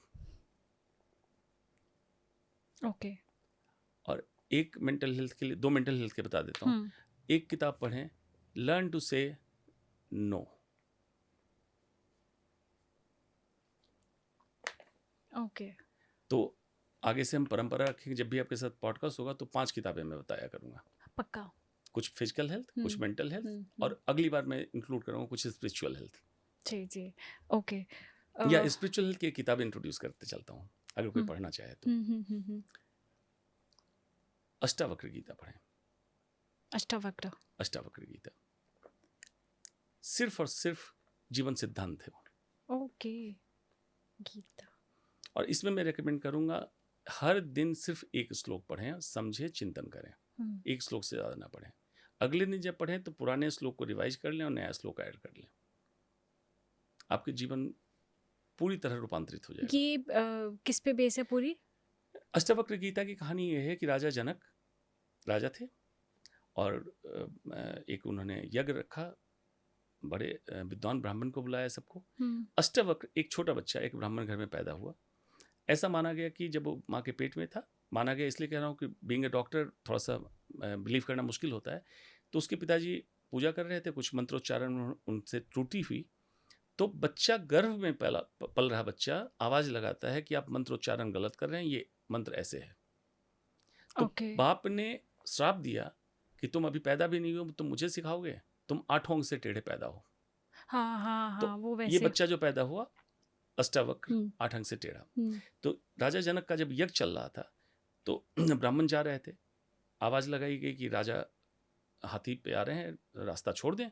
तो सारे ब्राह्मण हट गए। अष्टावक्र छोटा सा बच्चा 13 साल का, ये चलता रहा। तो इनको कहा गया कि बोला कि ऐसा कौन सा राजा है जिसके लिए ब्राह्मण रास्ता छोड़ देगा। तो राजा जनक को लगा कि छोटा सा बच्चा जिसने बात कही है कुछ तो खास बात है। तो राजा जनक ने पहला सवाल उनसे पूछा कि जीवन जीने के लिए क्या मैं करूं और क्या छोड़ दूं। तो अष्टावक्र ने पहली लाइन जो बताई थी विषय, सब्जेक्ट को, विषय को विष के समान मान के त्याग दो। अब देखिए बात बड़ी छोटी है, हम आज क्या उलझे हुए हैं, एक टॉपिक उठाए उसी पे उलझे हुए रहते हैं। विषय को विष के समान मानकर त्याग दो, उसका एलेबरेट किया, ऐसा नहीं कि कोई विषय ना उठाओ। इसी तरह से दोनों में जो शास्त्रार्थ हुआ है उसी को अष्टावक्र गीता कहते हैं। Pure philosophy of life. कहीं कोई धर्म नहीं है, कहीं इसमें पूजा नहीं है, कहीं कर्मकांड नहीं है। और इसके बाद अगर पढ़ना चाहें तो और भी थोड़ी टफ किताब है। राम के नाम पे देश में इतना बवाल चल रहा है कि राम को मानो तो हिंदू, राम को ना मानो तो हिंदू। राम का वही पक्ष लोगों को पता है कि हनुमान और राम तीर धनुष निकाले हुए हैं और हनुमान चिघाड़े हुए हैं। जब राम गुरुकुल से वापस आए, अब उनको राजपाट संभालना था, तो उनके दिमाग में सवाल आया कि सच क्या है जो गुरुकुल में पढ़ाया गया ज्ञान, या अब जो मुझे कहा जा रहा है कि अश्वमेघ यज्ञ करो, दूसरे का राज पे कब्जा करो, या जो भी एक राजा को करना होता है। राम विचलित हो गया। तो उनके पिता ने इंपॉर्टेंट सारे ऋषि मुनि को उसमें बुलाया और उसके बाद राम ने पहला सवाल किया, what is more important in life, work और नॉलेज। तो जिस ऋषि से वार्तालाप चालू हुई थी उन्होंने कहा, consider work and knowledge as 2 wings of a bird. अगर दोनों विंग्स आपके बराबर चलेंगे तो ऊंचाई पे पहुंचोगे, एक विंग कम एक विंग ज्यादा होगा तो ऊंचाई पे नहीं पहुंचोगे। इस तरह से शास्त्रार्थ चालू हुआ। इसको महर्षि वेंकटेश्वर नंद ने ट्रांसलेट किया संस्कृत को इंग्लिश में। वो भी रेकमेंड करते हैं एक दिन में सिर्फ 1 पेज पढ़ो और इसमें डीप फिलॉसफी ऑफ लाइफ है। ये दोनों किताब पढ़ लें तो जिंदगी में डे टू डे, रोजमर्रा की जिंदगी में जो तकलीफें चल रही है इंसान की, खत्म हो जाएगी। क्या बताया था सर आपने राम के? योग वशिष्ठ। इस किताब का नाम है योग वशिष्ठ। इसमें स्वामी वेंकटेश्वरानंद का ट्रांसलेटेड लें। इंग्लिश ट्रांसलेशन इसका बेहतर है, हिंदी भी है लेकिन हिंदी उतना बेहतर नहीं है। इंग्लिश ट्रांसलेशन लाजवाब है। अभी आपसे बात करते हुए अब लग रहा है कि मेरे ख्याल से मैं 1.5-2 घंटे, कितने घंटे का हो गया पॉडकास्ट? 2 घंटे का हो गया। 2 घंटे से मैं पालती मार के बैठी हुई हूँ। अब मुझे रियलाइज हो रहा है, अच्छा पैरों में अब दर्द हो रहा है। ये आप अपने कंटेम्प्रेरी दोस्तों से पूछ लें, आधे घंटे भी अगर पालती मार के बैठ लें, इम्पॉसिबल है, मैं नहीं कन्विंस हूँ। इसका एक इन्फॉर्मेशन तो आपको ये मिली कि आप स्वस्थ हैं। Stretching, body stretching, core muscle, और आप इरेक्ट बैठे हैं, ऐसा भी नहीं कि पालती मार के ऐसे हो रहे हैं, टेक ले रहे हैं, तकिया ले रहे हैं। स्वास्थ्य की निशानी है। यही लोग करना, बेसिक चीजों को लाइफ में इंक्लूड करें। चलो ये तो मेरे को अच्छा सा हो गया। मैं पहली बार ही मुझे ऐसा लगता है मैं 2 घंटे बैठी होंगे। और बहुत टाइम बाद मैं मेडिटेशन जब करती हूँ तो तब थोड़ी देर बैठती हूँ तो कहीं ना कहीं एक बेचैनी सी होने लगती है, क्योंकि ज़मीन पे बैठते हैं, अभी सोफे पे बैठे हो, शायद आपसे कॉन्वर्जेशन में इतनी मस्त और व्यस्त हो गई ना तो मुझे 2 घंटे का पता ही नहीं चला, ये भी हो सकता है रीज़न। चलिए बहुत बढ़िया। Okay sir, thank you so much, आपने अपना कीमती समय दिया एंड बहुत मज़ा आया। आई थिंक सारी चीज़ों पे बात हो गई, एआई पे बात हो गई, लाइफस्टाइल पे बात हो गई, एलोपैथी पे बात हो गई, आयुर्वेदिक एंड जो स्पिरिचुअलिटी का गजब का, नहीं, स्पिरिचुअलिटी का गजब का आपका, मैं कहूँगी, ज्ञान और नॉलेज है, बहुत ज़बरदस्त है। ये मैंने आपको स्टार्टिंग में कहा ना, फुल पैकेज हो, फुल पैकेज हो। और काजल जी लेकिन बताऊं, एमबीबीएस जब ज्वाइन किया था ना तो मैं अहंकारी था, मैं मानता था कि मेडिकल के अलावा कुछ नहीं है, लेकिन जैसे जैसे दिन बीत रहे हैं मैं अपने आप को उतना अज्ञानी पाता जा रहा हूँ, मुझे लगता है कुछ भी नहीं जानता हूँ। ब्यूटीफुल, वाओ, बहुत अमेजिंग। एंड सर वो चीज़ आपसे समझ में भी आ रही है। फिर हम काहे का घमंड लिए घूम रहे हैं, हम तो ना डॉक्टर हैं ना कुछ है, नॉर्मल लोग फिर किस बात का घमंड लिए घूम रहे हैं? किस बात का घमंड लेके घूम रहे हैं सर? देखिए, अज्ञानता घमंड का दूसरा रूप है। अमेजिंग, बहुत बहुत शुक्रिया sir, thank you so much.